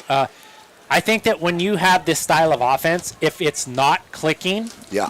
and this is what happened at Deer Park, if it's not optimal and you have no running game to fall back on, it's feast or famine. And, I mean, when I say famine, you're tied. Right. We're not down by 4 scores. No. We have a great defense. But when this is not clicking on all cylinders, it feels a little bit sketchy. Decent punt. Ooh. Decent punt from Colby Luna. We all yelled. Drops Yeah, we all down. We all Joe Rogan. We all grabbed each other. Yeah, the UFC. Fair catch called for by Carter White, but he bobbled it and was able to fall on it. So it'll be 1st and 10 from the 45. I mean, Josh, it's 14-14. We're Yeah. tied. Yeah, this is not. I mean, we're used to being up. I mean, we just won 80-0, so right.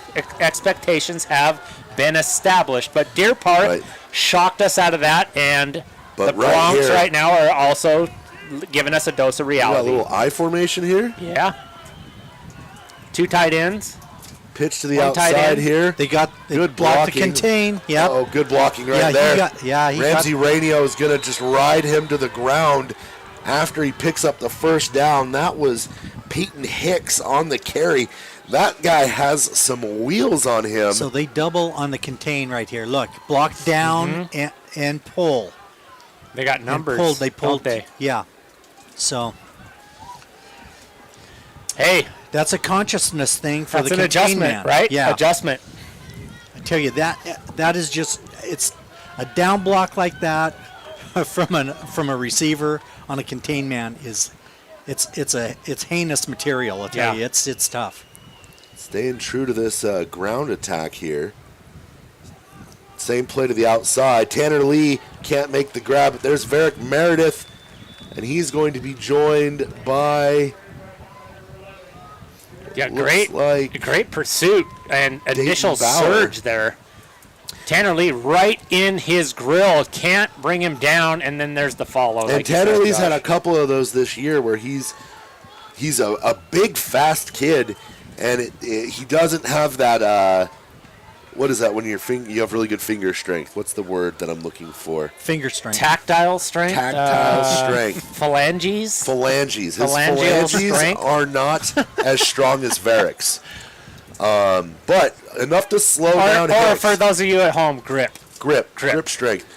Little play action here over the top, and well defended there by Colby Luna. I see a flag. I'll say offensive interference. I don't think that's going to be the call, though. I've never seen it. Well, let's see. We have a flag on the play? Yeah. So Did we have a flag, or is that a piece of equipment? I didn't see a flag. It's 3rd and goal here. All right, well, let's take a look at this play regardless. That's a great play action. Gives him some time. Luna stays step for step Puts it with up, him, Luna. looks back. Maybe the hand is out a little bit. But it was just it was mutual. I think. Okay, no flag. Little hand fighting. No flag. Sorry, Wildcat fans. Didn't mean to Third- raise your blood pressure. 3rd and 12 here. Oh, play action again. Oh, and he's going to get hit, and he's going to get picked. Yes. That's Ripley Luna. Come on, Rip. Luna across the middle, tackled, and that right there might be. I think that's a game. That's a momentum changer right there. And Ripley talked about that this week with Coach Davidian. Was that Ripley or Colby? I love Ripley and Colby. I love making a game-changing play. Let's take a look at the replay on that. Here's the deal. It's more play action, right, Coach Pete? Davidian comes out in an I formation, 2 tight ends, and then he changes up with play action passes. What a snag That's right just- there. that's I think the- you mean Coach Lucier. We're getting our Yeah, demands I mean, mixed Coach up. Lucier, yes. Yeah. Oh, And that was Ripley, wasn't it? yeah, it was Ripley on the grab there. And That's this some is ball what skills. changed the momentum in that game against St. Mary's. Yeah, a turnover. it was a turnover. Let's see what we got here. Get a little. That came out of Rip's hands bad. He's hitting himself on the head. I mean, he did just have a great game-changing pick, so he's Yeah. got some adrenaline going right now. I would love to see an inside handoff to Dayton Bauer. Let Dayton Bauer kind of rumble forward a little bit. The kid is a talented back. I think this is worth another look. I love the ball skills on this kid right here. Play action. It's not a bad pass. Wildcats back And with that. just gets in pressure. front of the guy, gets up and grabs it, high points it. That's some good stuff right there. Those 2 stack sets. Handoff to Bauer. Bauer, he's going to get popped there. We have a little bit of inverse happening here, don't we? We have Coach Lucier going to the air, and we have the Wildcats going to the ground. This is like the ultimate chess match. And the Wildcats are going to pick up what looks like maybe a yard on Yeah, the play, I mean- 2 yards. So we're looking at 3rd and 8 for the Wildcats. And we are just right almost at 100 viewers. I'd love to get 100 viewers tonight, so get some more people on, Wildcat fans. I mean, I know the Dirty Dog Oh, counts good as block 25. there. Ripley Luna, he's going to keep it. He's got momentum. Oh, my goodness. And just drives the defensive back. That's who second made base. a Ty, that's second base right there. terrible decision there. That was a stick. Let's look at this, I guys. believe that whoever that is, you always talk about make the business decision to get out of the way. This kid made the decision to stand in the way, and this is what his reward was. Crack. Oh, yeah, that was definitely You just- nail meets hammer. You just got darted. That kid doesn't have any air left in his body right now. We're going to pan away for just We're a just second gonna hope here. he's probably just maybe got the wind knocked out of him or Yeah, you know, whatever. We're So- up here. I think we're a little higher altitude than those fellows over in Frenchtown. So not only did we knock the air out of him, but it's a little thinner. It's a little hard for him to get his breath right now. Players all knelt and just kind of waiting to see the outcome, just as great competitors do. Ripley Luna put his head down. He's up, and he probably got the wind knocked out of him a little bit there. That's second base. That's brutal over there, isn't it, Ty? Unless you're the tackler. In this case, he was the tackler, but he was the recipient. Ripley is anything if not determined. I mean, that's full head of steam. That's your senior quarterback, right? Yeah, I mean, there's a reason he is in the position he's in. There's a reason he's the number. I mean, I think in terms of yards, he's the number 3 in the state. He's leading all touchdown passers. I think Owen Ross, my nephew, O-Rod, just pushed us over 100. So thank you, Owen, for that. Oh, he's going to get brought down. Yeah, tough. Good defense by the Bronx. It's like he got 1 yard across the line of scrimmage there, so not a sack. Such a twist. Another twist stunt here, huh? Yeah, in the middle this time. Yep. Yeah, good call, Pete. They are stunting. Those defensive linemen continue to stunt. And they're switching spots again, so I'm wondering if we're about to see another one. It's possible. Yep, same play. Same defensive line. Oh. That's good discipline by their outside guys there, making tackles. Oh, and Jager pleading his case. Oh, that might be Jace Garcia, that he was never down. That they did the little alligator roll and his butt landed on top of the defender. Whistle did blow. Yeah, that might be semantics there. Well, we've seen this. I've seen this in college and in the NFL. I know rules they change across classifications. But if nothing touched down, you're not down just because you touched a guy who was laying down. Wildcats, 2 receivers to the right, stack on the left. Rip's going to drop back to pass. Fires over the middle. Ramsey Rainio not even close to being able to make that grab. Kind of got caught up with his defender there. Yeah, he had some pressure from number 30, Noah Rosh. So now the Wildcats in another spot here, 4th and 11. Expect to see a punt here. Although with this game is kind of coming down to what it almost feels like it's going to be whoever has the ball last. Good snap, good kick, high kick, fair catch. Right about the 43-yard line. So good punt from Colby. Bronx going to start with the ball on their own 43. After the turnover there from the Wildcats, or by the Bronx, forced by the Wildcats, I was really hoping that we would see that momentum carry into the offensive realm, but unfortunately it looks like not quite the case. Wildcats here, matching up at the line of scrimmage. Out of the shotgun this time, fired over the top. Ooh, and I want to say that was Jaden Bauer. Might have gotten a hand on that. It looked like he did. But I think, unfortunately, that hand over the top might have been the thing that prevented an interception from possibly happening. You always feel bad in those situations because you absolutely love the play that Jaden just made.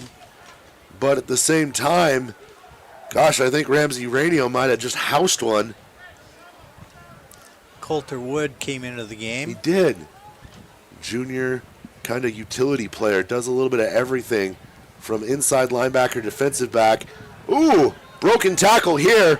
And there's another collision. Looks like we're going to get some Jaden Bauer there. Not enough for the first. Looks like we're going to get 3rd and about 3-2. 3rd and 2 for the Bronx here. Wildcats had penetration there, had the tackle in the backfield, and just could not hold on. I don't know if we grabbed a replay there. That was a nice stick by Bauer. I love that. Bauer is he's tough as nails. There's an old story about him walking around on a broken leg for about 2 months. I thought that was Kim Bauer. No. Oh, jeez. The Bauer lore goes deep. Yeah, and that Stop for a loss, and now Coach Lucier has a decision to make. We're going to punt. I think we're going to see the punt team here. If I'm the Wildcats, I'm not even putting a guy back there. Yeah, not at this point. I'm not putting a guy back there.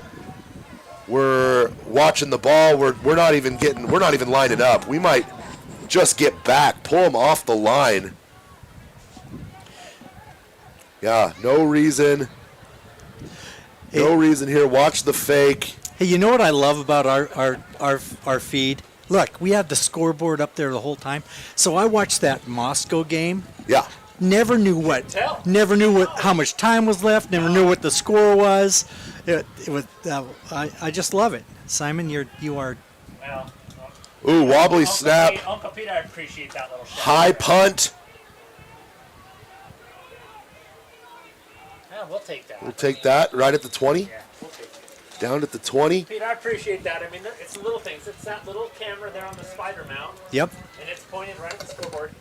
I do have a device that will take that data from the scoreboard and put it into a digital feed, but like Ty and I and Buck spent an hour today just kind of fine-tuning the replay. There's only so many hours in the day. Like Ty and I could do this full time, right? Ty, just homeschool yourself and we'll just do broadcast. He doesn't have to homeschool. He could just come school with you. That's right. Ty, just come to broadcast school and we'll get her done. Broadcast school. Wildcats here. I mean, opportunities abound. This is it. This Luna- is your chance, Wildcats. Luna in motion. Pitched out to Dayton Bauer. Oh, and Bauer he stumbles in the backfield and then got popped. They are definitely disrupting our day. And the one thing you don't see, so the change of possession happens. You know, you see two guys jog off. Two guys switch spots. You know who you don't see? Any of those front five. And you get tired, you know, and if you're struggling to pick up the blocks early, by the time the game gets into its later stages, man, you're probably going to struggle mightily. 4:10 left here in the third quarter, all knotted up at 14. Luna with a little pass protection over the top, and there's Colby. I have to say, About time. Make a connection. I mean, it's a credit to the Bronx defense, but eventually these Wildcats are going to connect. We're going to go to replay on that. Just look at this pitch and catch by the Luna brothers. Great throw. What a grab. And then now the momentum is starting to tilt towards the Wildcats. Dangerous. You shouldn't have let Colby make that catch. I think even at that point, a pass interference is more valuable because all it takes, I don't love the body language that we're seeing right now. I think a lot of things not going wrong.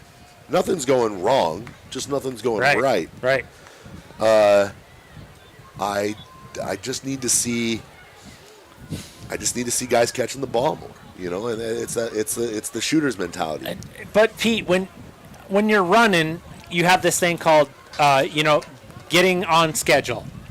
And if you don't gain any yards on first, you're in trouble. If you get a penalty, you're in trouble. Passing game the same. If you drop a pass or two, all of a sudden you're way behind the chains. Oh, Ripley's pocket closed up. He overthrew. There was a receiver in the area. But it's down in distance. It's on schedule or not. And do we have a flag? Coach Lucier's wanting intentional grounding there, but Garcia was at the 30-yard line. That ball went over Coach's head, probably at the 40-yard line. So it's 10 yards, right?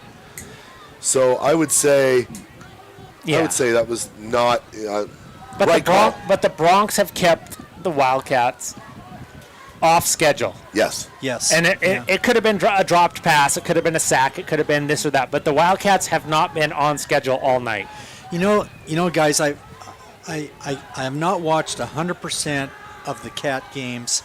But I would say what Frenchtown is doing tonight is they're putting pressure on with 4 rushing linemen. They're not. They're not committing extra personnel to get pressure. No. So they're covering they're rushing with 4. They're covering with everybody else, and that is what is a change up for the Yeah, Cats. I think you're No right. matter who they played. I mean, Deer Park actually blitzed quite a bit, I believe, if I'm Yeah. not mistaken. Yeah, they made life hell for Ripley all night. But Frenchtown is doing it with 4 guys. Another That's a decent good kick punt. Nice from punt. Colby, fielded at the 15-yard line, and that's going to be tackled at the 20 there. Looks like I mean, that's a Coulter good. Wood. Yeah, That's that- Coulter Wood. Coulter Yeah. Wood. I tell you what, Coulter Wood is. Coulter Wood can be plugged and Yeah. played anywhere. But and he is a role player right now because he has so many upperclassmen above him. But if you watched this kid wrestle at all at any point last year, you're wondering, how is this kid not the absolute part of the nucleus of this team? He is. He just isn't in those highlight type Right. plays. But this kid is a stud. That might just be a testament to the caliber of athletes we're producing Exactly. right now at Kellogg I High think School. so. Yep. We've got talented athletes in every single sport that we are fielding right now. I mean, Coulter Oh. Wood. I'll take Coulter Wood. On any And team I coach, Hit the replay real quick for me, Simon. any team I coach, any place, anywhere, this kid is a gamer. So watch this replay here. Watch Tanner Lee So shoot Tanner to the Lee, line. Tanner Lee is in the backfield. He Right shoots there? the line. Yeah, he's just got to. I want a telestrator. I want a telestrator.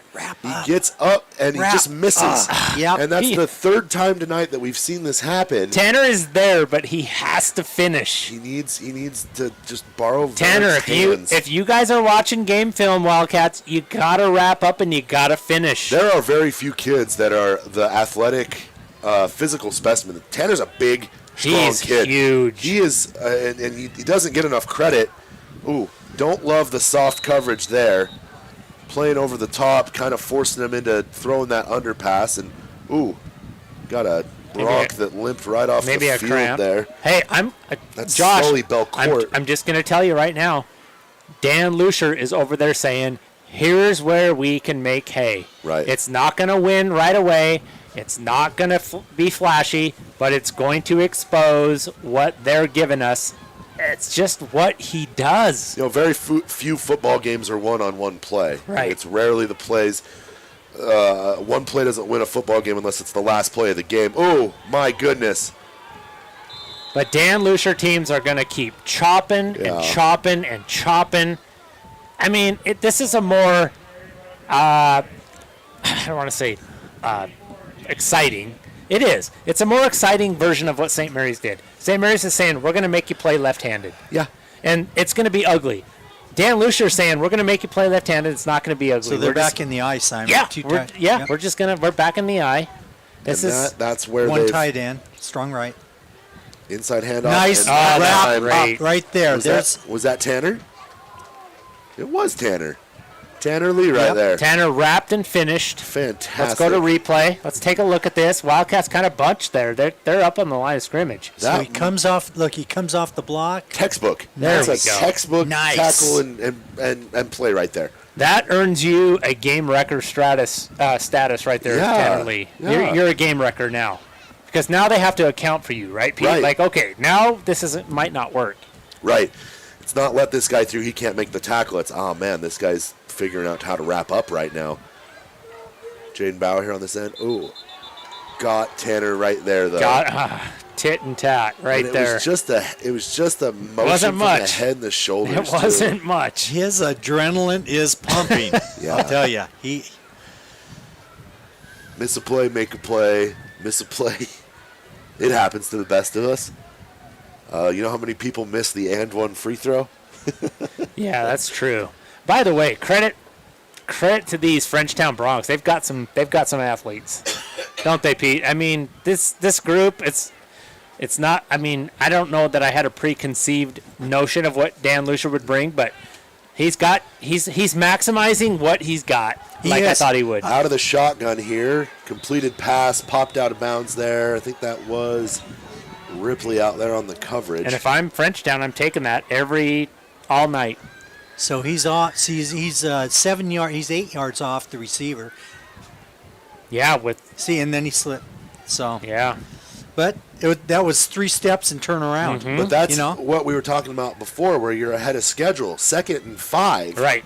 you can take a shot on 2nd and 5. You can, but you can't play soft coverage on 2nd and 5. You've got to kind of toe up there.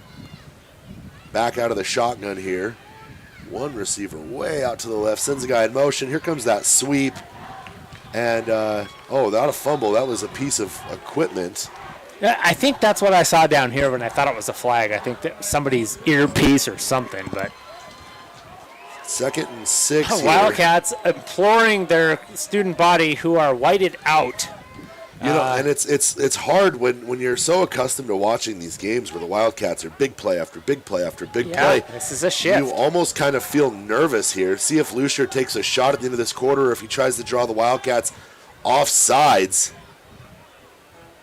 And that's what it was, Josh. He was going to try to draw them off. Yeah, It's the old Aaron Rodgers trick scoreless there. third quarter with these two teams. So we are going into the fourth quarter, all knotted up at 14s. This is absolutely the fight that we anticipated.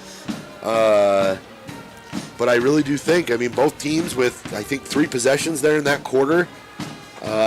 Both teams with, do we have a Wildcat turnover or just the Bronx threw an interception? And then the Wildcats, we forced them to punt 3 different times. Or 2 different times and gotten the... So right now it's really all about the Wildcats just needing to capitalize on their opportunities. Okay, you two, I'm muted. I have to go grab my dinner because I'm running a half marathon tomorrow. It's going to be a matter of who has the ball last, I think, Pete. And neither team seems to be relenting much. For as nice as it was to see Colby get that 25-yard gain earlier, that was about where that drive ended.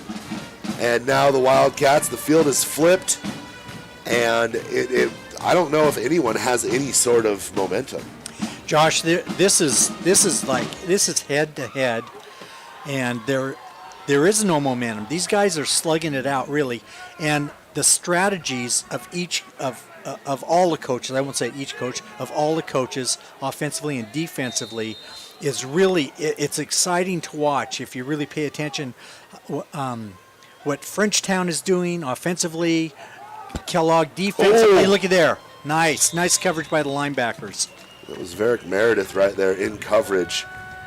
And Wildcats got a little pressure there. It looked like a little screen pass.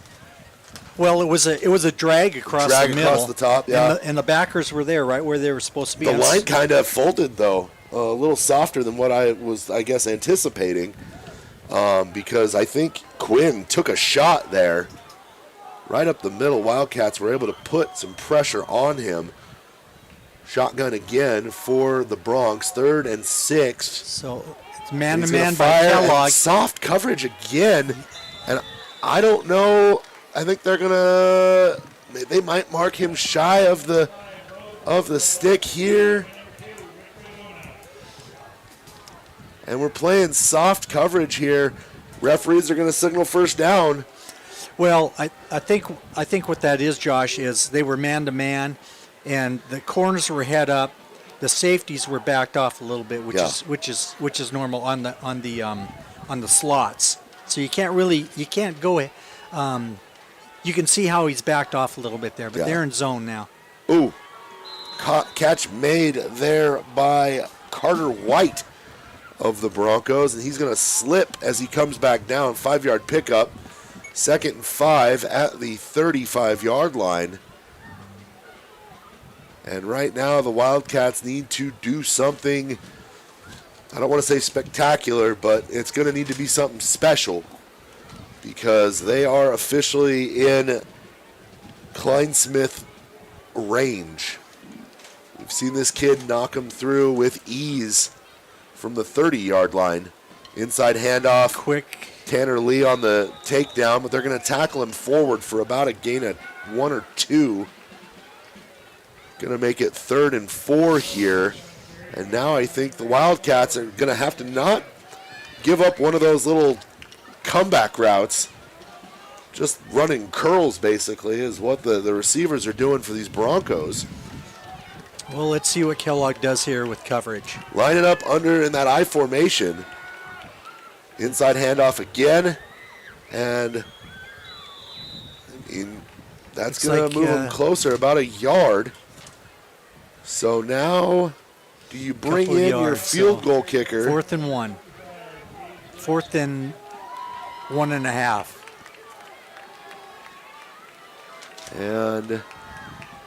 And they're going for it. Out of the shotgun here. Wildcats need to be disciplined here on 4th down. Okay, he's going under center. Watch it. He's going to try to draw him off. And we're going to get a There you timeout go. here. There you go. And Varric Meredith is pointing. He saw it. Their left guard flinched. And, ooh, it was close. It was close. Meredith letting Coach Davidia know he saw it. And I'm going to stick to his convictions because I saw the nudge too. And as soon as it happened, he pointed. He called it out. I think Coach Lucier might have thought that he got away with one there too, so he took a timeout. 9:38 left, still tied up. Now, do you expect to see a field goal here? I mean, you got the leg for it. I think a 40-yard field goal, 45-yard field goal here would be, man, that would be a tough way to go down if you're the Wildcats.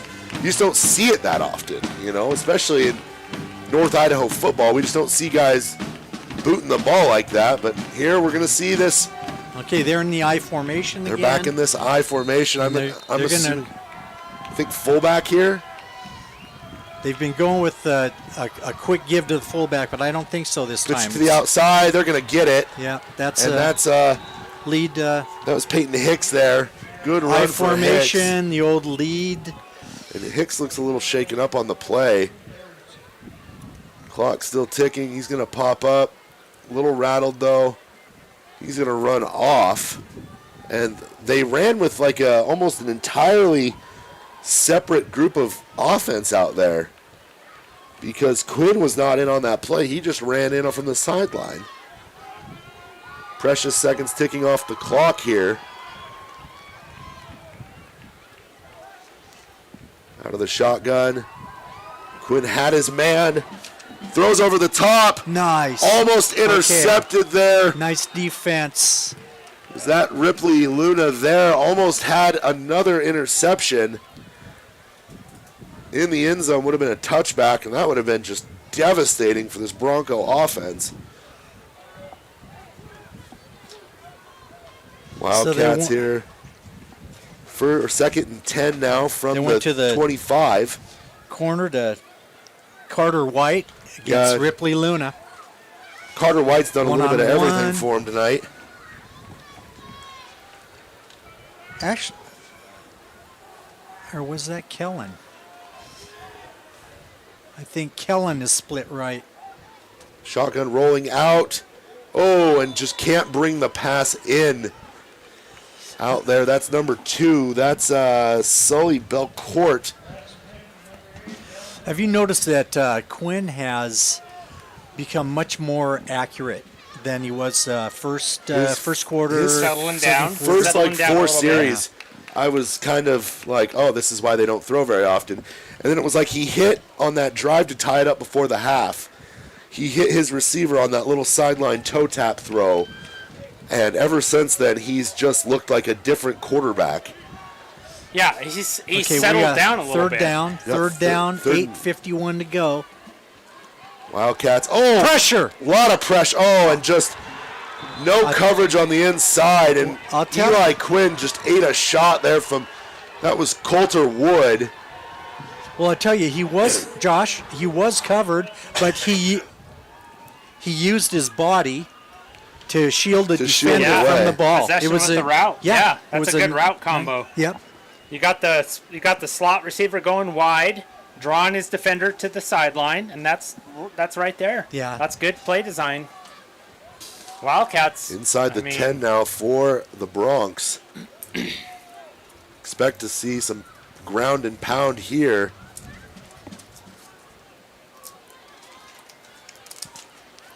And we're getting a false start here. That's going to push the Broncos back 5 yards. And that's just kind of a blip so far in their offensive Yeah. execution in the second half. That really is kind of the anomaly right there. I mean, that's really the only hiccup they've had. And that is going to put them in a spot, though.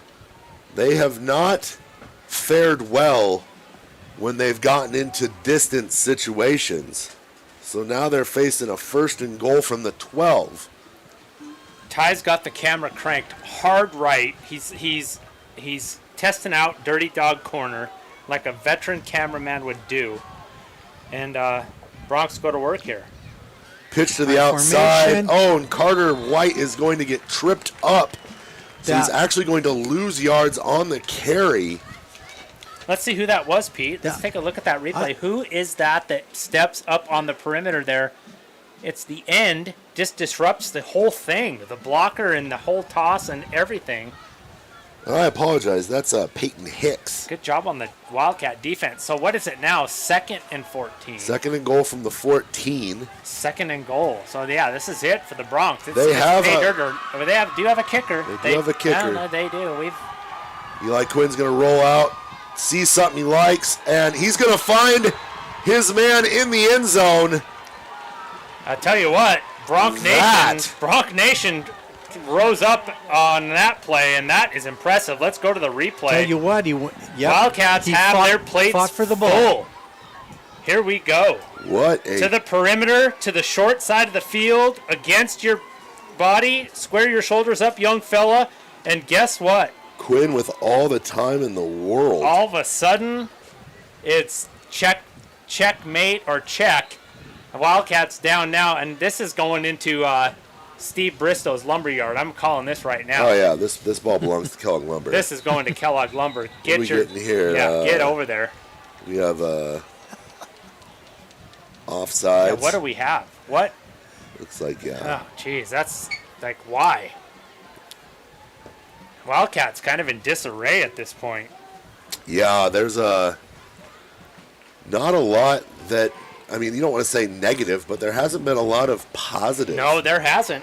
That's true. That's absolutely true. It's an uncommon occurrence for the Wildcats. I mean, the only time that's been like this is we watched that game in Deer Park. Josh, this is Deer Park, but with a counterattack. Yeah. I feel like Deer Park neutralized the Wildcats and survived. This is Deer Park with... We're also going to punish your weakness on defense. And now, because Deer Park scored 7 against us. Yeah, they scored 7. These guys are like, okay, we know what you guys like to do, and we're gonna counter that. And if you can't counter us, this is game over. The Bronx are going for 2. Well, I tell you, Simon, we said it earlier. This is a chess match. Yeah, and it is. The coaching staffs of both these teams have coached well. And that is going to be in for 2. That's a 2-pointer. That's huge. Like, you go for 2 when you have a kicker of that caliber? I mean, that forces the Wildcats' hand. They cannot play for the win now. Coach Lucier basically just said, I'll see your all-state quarterback and receiver, and I will go all in. Let's go. Yeah. I mean, this is gut check time with 7 minutes, yes. Which for the Wildcats, we've talked about this. 7 minutes is an eternity with the quick strike, right, Josh? I mean, is the only problem is I haven't seen enough. We haven't seen fluidity from this offense for me to sit back confidently and say no. But I mean, we know it's there. We know it's something that there's. I mean, it's just under the surface, and it almost feels like there's been a couple times where it's been bubbling out, but. I'm going to have to see something here, something from the line, something from somebody. I'm having some, like, I was a little concerned when St. Mary's and their coaching staff brought that alternate game plan. I kind of knew our power would win out, but I'm at the point right now where, like, I feel like, we have to really execute here. Another great kick here. here. This is not going to end well. All right, here comes the return. It looks like Dayton Bauer on the return. Dayton Bauer might do it himself. Going to take this out to the 37-yard line. That's a nice answer. He caught that pretty deep, Pete. Yeah. He caught Yeah. that like at the 4. Look at block right there. Another 2 Slipped blocks a couple there. tackles. Yeah, Yeah. that's a great return by that guy. Okay. Gotta get Bauer, something going. great job, Bauer. That's a good answer to that. And now the Wildcats Frenchtown just drive. have to stop the self-inflicted drops. Yeah. But, I mean, credit to Frenchtown. They brought it tonight, which we knew they would. You got some one-on-one coverage here with Colby. I kind of want to see Colby get his opportunity, and there it is. There's one. Oh, he slipped, but he's still in. He's going to make a play. He's going to score. He's going to lose his footing. Oh, gosh. Got all the way to about the 20-yard line and just slipped. I mean, Tripped over the line. let's get what we got, because we did get replay. This is a great connection by the Yeah. the Luna brothers. Yeah. Look at the- Ripley to Colby. There it is. And then he's like, nope, I'm not going out of bounds. You guys are going to have to tackle me. And then there's the speed. And then there's the sniper. Gets him. Wildcats to the line quickly The here. sniper got him. Ripley Luna all the time. Oh, yeah, you've done it now. Ripley Luna avoids the shoelace tackle, splits the defender. He's going to get to about the 13-yard line. 7-yard pickup. I mean, No, this is lunatic nation right now. Lunatic. I mean, we are I'm a full lunatic. right I now. would say that. That's the fan club for the Lunas. I mean, 100% lunatic right here. you got to score here. You got to answer. This is where it's at. Yeah. There's, And you've got, but we've talked about it. You've got supporting cast. You've got Bowers. You've got Woods. You've got all these guys. Somebody's going to step up and make a play here. oh, over the middle. Oh, right through Colby's hands. Good sportsmanship there. I love it. This is Third just and good, three. good Friday Night Lights high school football right here. Yeah, this is what we wanted to watch. Wildcats, 3rd and short here. You got to get the first I down. mean, we're in. You got to get another set of downs. I mean, a touchdown would be great, but 3 out to the right. Colby Luna with single guy with looks like a safety spy. Ripley gonna take it, fake it, pump fake. Brought down, horse collar. Horse collar. Yeah. That's fine. We're gonna take first and goal from the 1. I don't think that's the first one of those. I think it's the most obvious, though. Like, Yeah. that's the only way. Sometimes that's the only way you can get a guy is just grab up there, but Yeah. let's take a look. We got full screen. Let's go for it.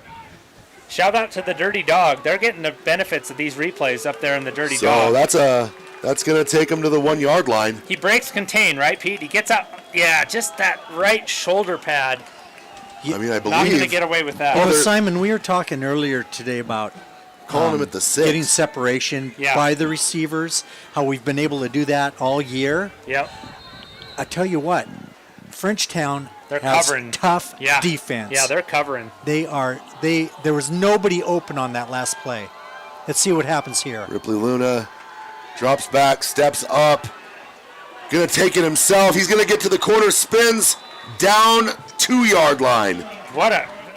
That's They're just not giving him anything to throw to. situational football, though, Josh. That is where it's easy to panic, and he doesn't. No. He's like, I'm just going to get my yards. He I'm going to get. he let that first He is that diabolical. pressure go by. Yep. He came underneath it. It's beautiful. He understood that he has a full hand of downs to work with.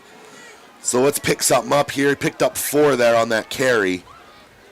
4 is great.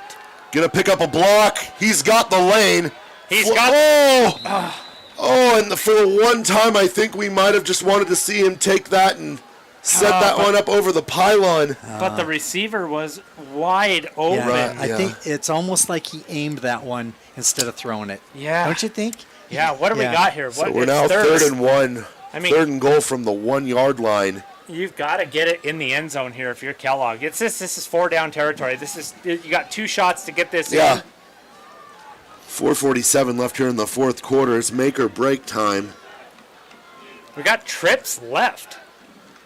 Trips left. To the short side. There's a whole ton of I field think on he- this right side, though. I know he's going to.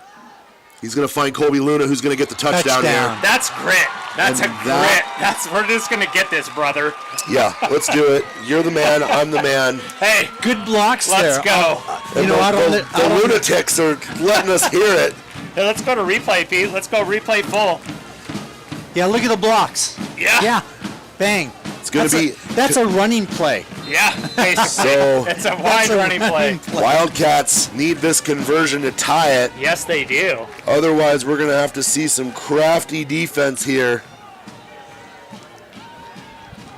Well, we're going to need defense regardless, but let's let it be with a tie game and not a 2-point deficit.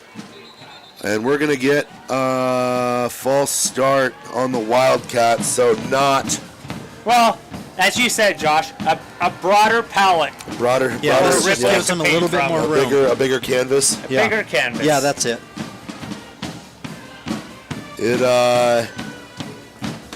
It's going to be interesting to see what they dial up Let's here. check the chat. Chelsea newbie Coulter, yes, we're here for Team Coulter, definitely. That kid is, I mean, as gutsy and tough as they come. Thank you, Chelsea. And Steve Shepard, I have my rally cap on, and I'm hoping that's for the Cats and the Mariners. So, well, here we go. 2-point conversion. Let's From get it the, done, what, Cats. the 10-yard line now? Ripley Luna Should be takes about the back, 7. fires over the top, incomplete. Knocked down. So it's going to have to be It's going to be defense. It's but gonna be there's, defense. I mean, it's 4:43. You can't just bleed this clock if you're Dan Lucier. Like, these guys are going to make you. Wildcats have 3 timeouts. They have got their timeouts. This is like a lifetime. But it would have been nice to get that conversion. All right. So, do you try any trickery on this kick, or do you No. just try to pin him deep? I mean, just kick it and stay in your lanes and don't Yeah, give up don't give up a big long return. return. Yeah. That's what's killed you. I mean, you haven't given up two returns for touchdowns, but you've given up a return for field position that gave Frenchtown confidence to run their offense. You just can't do that at this point. You've got to have a plan, kick it to one side of the field, and stay in your lanes, and it's got to be 30-yard line or that way. Yeah. It cannot be 40-yard line, because Frenchtown will move the ball. Right. You've got to make them think about it. So here we go. Little talk of strategy And we're, there. yeah, and we're about 130 viewers, so thank you to everybody that's tuning in. Like, we are stoked to be bringing you this game. Frenchtown, I hope there's a ton of Frenchtown viewers just looking in right now, because the old Pixelot hanging out the crow's nest here. I'm not waiting for that. Like, you want to be here, so get your people on this feed right now. Let's get this over 150. Onside kick. They Ooh. did try some shenanigans. I don't like that a Don't bit. know how much I love it. I don't like it. If they had recovered it, we would have loved it. I would have. I So- know. I still don't. I would have said, okay, I'm okay with it, but You know what, though? They didn't, I mean, so what's the difference? Not much time came off the clock. They didn't give up the return. there's no time that goes off anyway until the guy catches it. I mean, like, you might as well True. kick it out of bounds and give it to him on the 35. All right. Yeah, you're not wrong. Gosh. I don't know. I don't like it, but let's see. Defense has got to stiffen up no matter what, right? Yeah. Hey, this is a chess game. Yeah, you know, it is. He made the call, and it was a late call because you might have noticed that Colby came to the sideline and talked to. Yeah. I mean, we have to assume that we're going to see some running here.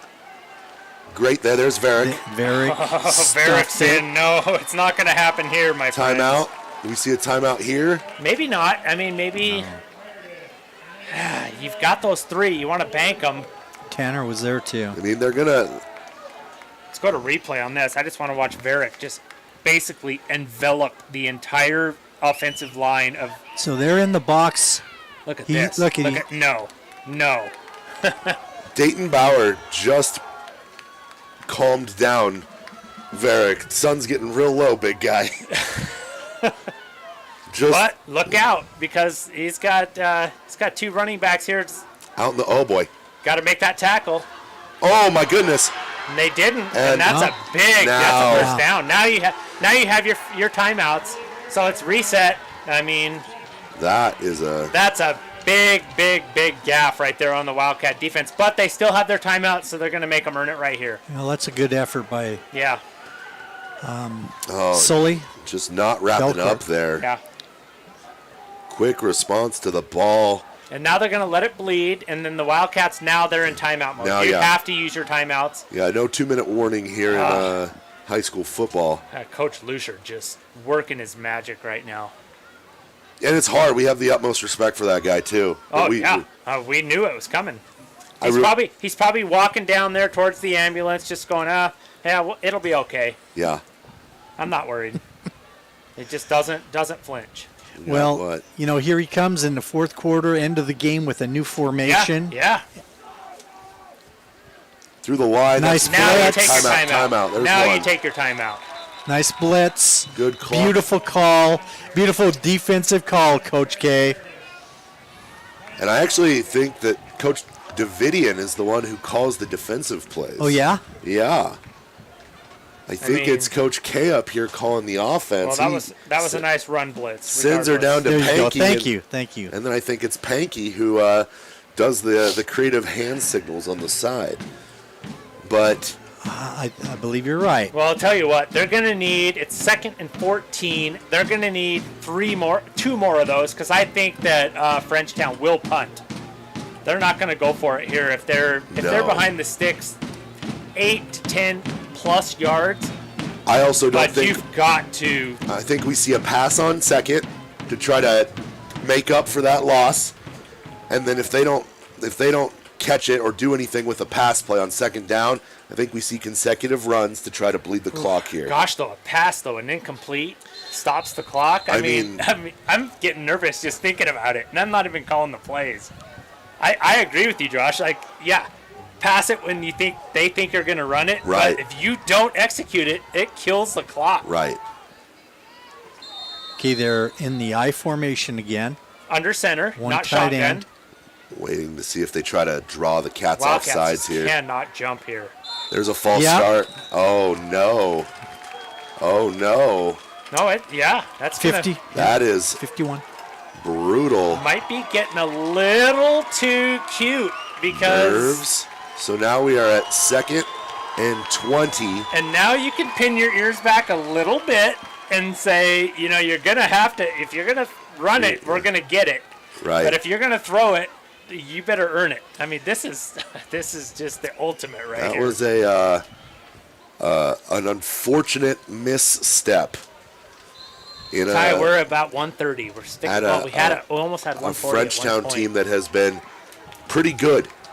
It's good. Both of these teams have played a pretty disciplined game. Should the Bronx throw here, I'd like to see a Colby Luna pick 6. Absolutely. Absolutely. Don't think that they are gonna. They're They're gonna gonna throw it. throw. And they're trying to go after, it Gosh, looks like stop the Jager clock. Hall there. I think Coach Lucier's not conceding this series, but he is putting a lot on his defense His with these play calls. his defense, I don't want to say it's been good, not great. It's been more of Kellogg dropping passes. Yeah. and- Kellogg has made it, I don't want to say easy for them, but easier for them. yeah. It's been one of those games where you're a 3-point shooting fast break team, and Yeah. they're kind of shutting that down. We're not hitting our threes. We're gonna have to win by 6 Yeah. instead of by 10. Like, this is, you gotta make the stop here though, because You got to hit your free throws. yeah, you've got to hold serve right here if you're Kellogg. Varick Meredith. Tackle after the Nice. catch. Wildcats swarm and blitz, and I mean, You're gonna get a I don't want to say timeout they're not here. going to go for it, but let's go to full replay. Pete, we had a blitz there, If right? you're- Oh, yeah. Who was Varick that came on in the blitz? hard. That was Varick. Middle linebacker saying, He "I'm just come coming." in hard. Look at. He just finds the gap.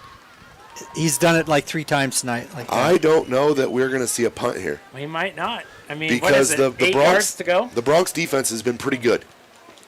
And what's the worst that's going to happen is you either try to run it and you don't get it, or you pass it. Maybe you don't get it. Maybe Man, if I the don't know, Wildcats though. take over at the 39-yard line, that's not even close to the best field position you've given them the Wildcats to start this game, and they've kept them out of the end zone numerous times. I'm so glad I'm not coaching right now, but I'm up in the booth and I can second guess, and I'm like, I'm punting this away. I'm making Kellogg go, if I punt it from there, even if I punt it in the end zone, I'm making them go 75, 80 yards. I am not messing with, but then again, you can clearly not drink the wine in front of me. Coach Lucier going full Princess Bride right now. He's probably one step ahead. He's got the iocane powder. Inconceivable. Inconceivable. Okay, they are. This is good. Watch this. It's going to be a little run to the right rugby punt. Like, we're just going to keep you honest. We might be faking it. I'm going to punt it. Nice little kick. Oh, no. He does. He pins out him. of bounds at the 4. So there we go. 2.5 left. There we go. See what I'm talking about, Josh, about the beauty of punting? Hey, I didn't say that it wasn't historically beautiful. I just said that kid is better than most of the high school kids I see. He is good. That was very well done. Hey, two things can be true at once. Yes. This guy can be a punter extraordinaire, and the Wildcats can have 86 yards to go and get stats 96. and 96, 96. And go for a game-winning touchdown. They have plenty of time. 2:36. Colby on the catch. He's going to pick up about 3. Which is not going to do it, and the clock's going to continue to run. Clock continues to move, but now there's a little bit more. Ripley can breathe a little bit. Wildcats, I'm sure the Lunas have practiced 2-minute drills in their backyard since they were 5 years old. Colby over the middle, and right now they're playing pitch and catch with each other. Oh boy! So run to the line, get set, and this is where the nightmare begins. If you are Frenchtown, Let's watch this little quick slant if we can get it without the right there. Nice little route, and let's go back to live. Colby dropped that one. Ooh, stops the clock. First, That might be a blessing in disguise. that might not be terrible. That's going to give the Wildcats a second to take a breather here.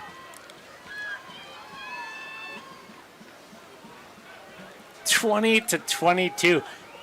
Do we have our own show pony? We have a couple show ponies. We could use a field goal if we get in range. Inside handoff fake. Luna's going to drop back over the top. Oh, no. Oh, it's picked. And he throws interception number 2. And that might be it. He's not down yet. No, he's not. Frenchtown going absolutely bananas on the other sideline. And we are going to go to replay.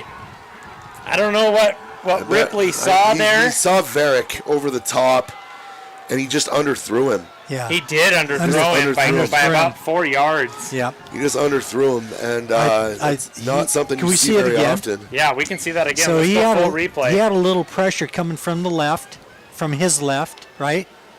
Yeah, right there. Just Yeah. made him throw it before he probably could plant his foot and I get think into so. it. I think So so. if they kneel on this, you take a timeout real quick. Oh, You man. almost have to let him score. Let him in. Let him in. And then stop Yeah. the conversion because then you're down 8. Touchdown. But Clock stops. this is where the kicker comes in. Like, I put this kicker in, send it to Kellogg Lumber Yeah. for the game. Yeah. Now you have to Oh, man. block a kick. I mean, I'm looking over at that opposite sideline. Frenchtown is electric right now. And And they should be. I think the thing we need to go back to was a blown special teams assignment on a kick return. The Bronx have come to the Silver Valley with a vengeance. Could really use a bad snap here. Something. It's And good. it's up and it's That good. thing is over Steve Bristow's dry storage. I mean, that wasn't even in question. This game is all but over. It is a 2-possession ball Yeah, game. Wildcats Wildcats are going need to to- have to hit a home run right out of the gate. Or return this for a touchdown and then onside kick it. And I tell you what, man, If you don't recover the onside kick, what though, it's a over. game plan by the Bronx. They just, I'm not saying it I'm not happy about it, but I respect it 100%. And thankfully, it's not a league game. No. And also, the part that hurts the most is the Max Preps rankings being complete, utter bollocks is going to kill the Wildcats here. You cannot afford to lose any more games. You've lost one game and beat an opponent 80-0, and you move down 4 spots in the Max Preps rankings. Right. So. And then you play a school like Frenchtown, who is a bigger school. Yeah. They're a bigger school. Max than Preps Kellogg. isn't going to care. They're just going to say, yeah. "Oh, Kellogg, write them off." It's Yeah. they're not, they're 17th now. Right. So, but this has no league implications. But man, credit to these Frenchtown Broncs. They are a physical, disciplined, well-coached unit. And shout out to Coach Lucier. I mean, just good stuff. See what happens here. Good kick. Fielded by Ramsey Rainio. About the 4-yard line. He's going to come up, gets a block, and gets popped up. Goes foot overhead. And comes to an unceremonious landing on his hind end there. Wildcat's going to have to hit a home run. Yeah, this is, I mean, I don't want to be cliche, but this is Hail Mary territory. This is, you got to get a touchdown. And the thing that really kind of bums me out is I feel like on that last drive, the Twins had something good going for them with what Colby and Ripley were doing. Yeah. And I get trying to take the pressure off of Colby a little bit by maybe going to Varick. But I just, don't think I love everything that I saw here. Personnel issues from the Wildcats. Reed Wildcat comes in, that slot's position. Ripley's going to take it himself. Probably not what we need here. Yeah, there's going to be a lot of room underneath. If you're Frenchtown, you're giving up, you've got this whole field, right? The stick's moving, so the clock stops. Wildcats need to get their butts back to the line of scrimmage, though. As soon as those sticks are set, the clock runs. Reed Wildcat sprints off to the side.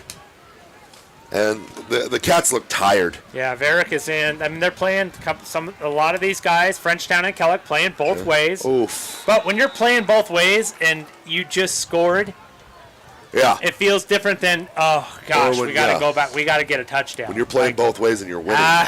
It's a different 2 ways here. When you can taste it, when you can start to taste it, that's how you know the guys that play 2 ways all the time. And right now, Frenchtown's body language looks great. Ours does not. Ripley Luna drops back to pass. He's going to fire one over the top. It's tipped. And, the one thing that these guys have done, this Frenchtown team has done, is Ripley Luna is accustomed to not getting a ton of time from his line. What he's not accustomed to is not being able to get creative. Yeah, it's a good, I think Pete said this, it's a good disciplined 4-man rush. They're getting pressure and they're not letting him improvise and do his thing. They're just disciplined and they have coverage. Right. And this is not a slouch Frenchtown team. Oh, no. The games they've won have been rather dominant wins. Over the shoulder there. Oh, not out of bounds, though. Wildcat's going to have to get up. Jace Garcia on the grab. It is a first down, though. Enough for a first down. To move the sticks. Sticks move. As soon as those sticks are set, though. You might want to kill it here just to give yourself time. I don't know if I'd run a play here. Too late. Oh. That's just as good. So it maybe took you 5 more seconds, but you killed the clock. And this Frenchtown team I was saying before, they've won a couple games, they've lost a couple games. The games they've lost have been really tight games. Yeah. To quality opponents. The Frenchtown program, even before Coach Lucier got there, they gave us a game. They handled us last year. So adding Coach Lucier, it's even almost unfair. Yeah.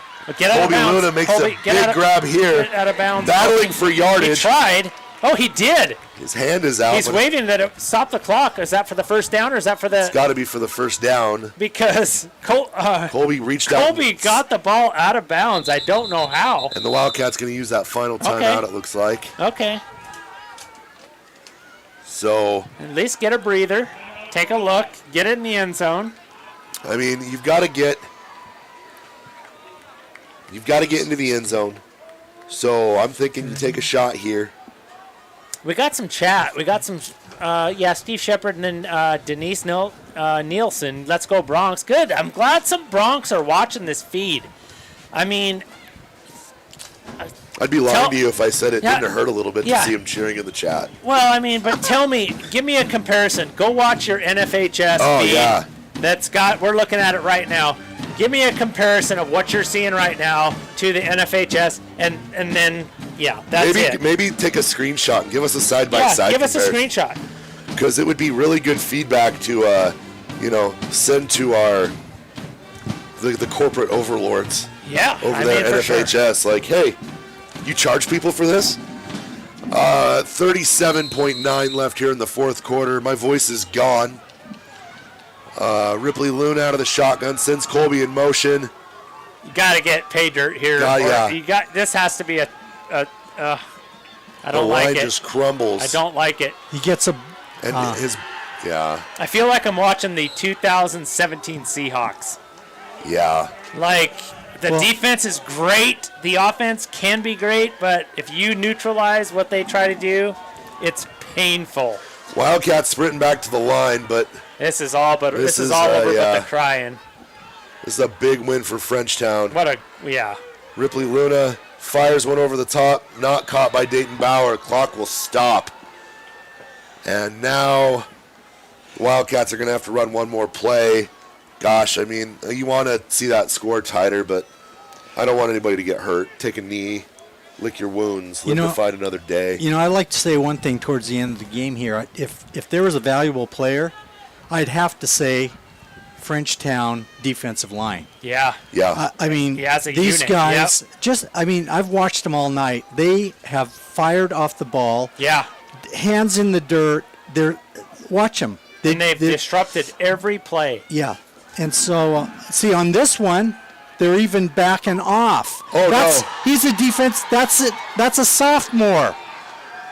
Ripley Luna throws. That's insult to injury right there. Interception number 3 to end the game. With the exclamation point. That is Billy Corrett. See, he's defensive end. He came off the line and he played zone on the outside there, picked it off. Yeah. Ripley Luna. Here's the defensive line. Billy Corrett, Noah Rosh, Joshua Lucier, and Brody Harris. Warriors. Played. I'll tell you what. That's. Oh, Coach Lucia's going to get the ice bath right now. It looks like they're trying to organize it. Trying to. I mean, this was. You got to think this is on their schedule too. Yeah. This is like this is Kellogg, and he, Coach Lucia. And here's the handshake. I'd love to see that too.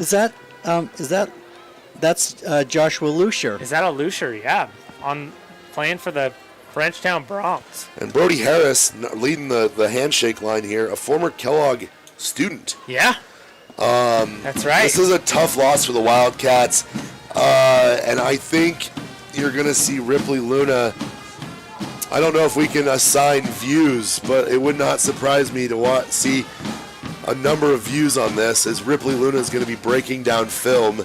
He's a student of film.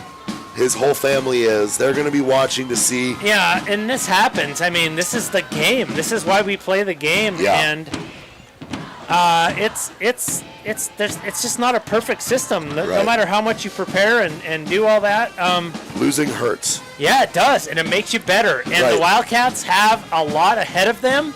They have all the remaining league games, and this is going to hurt.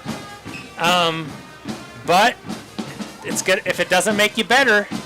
It has to make you better. It just has to. If it didn't hurt, then it didn't matter. Exactly. And I think all of the Wildcats are very aware that they wanted to win this one. They're not going to live with the results.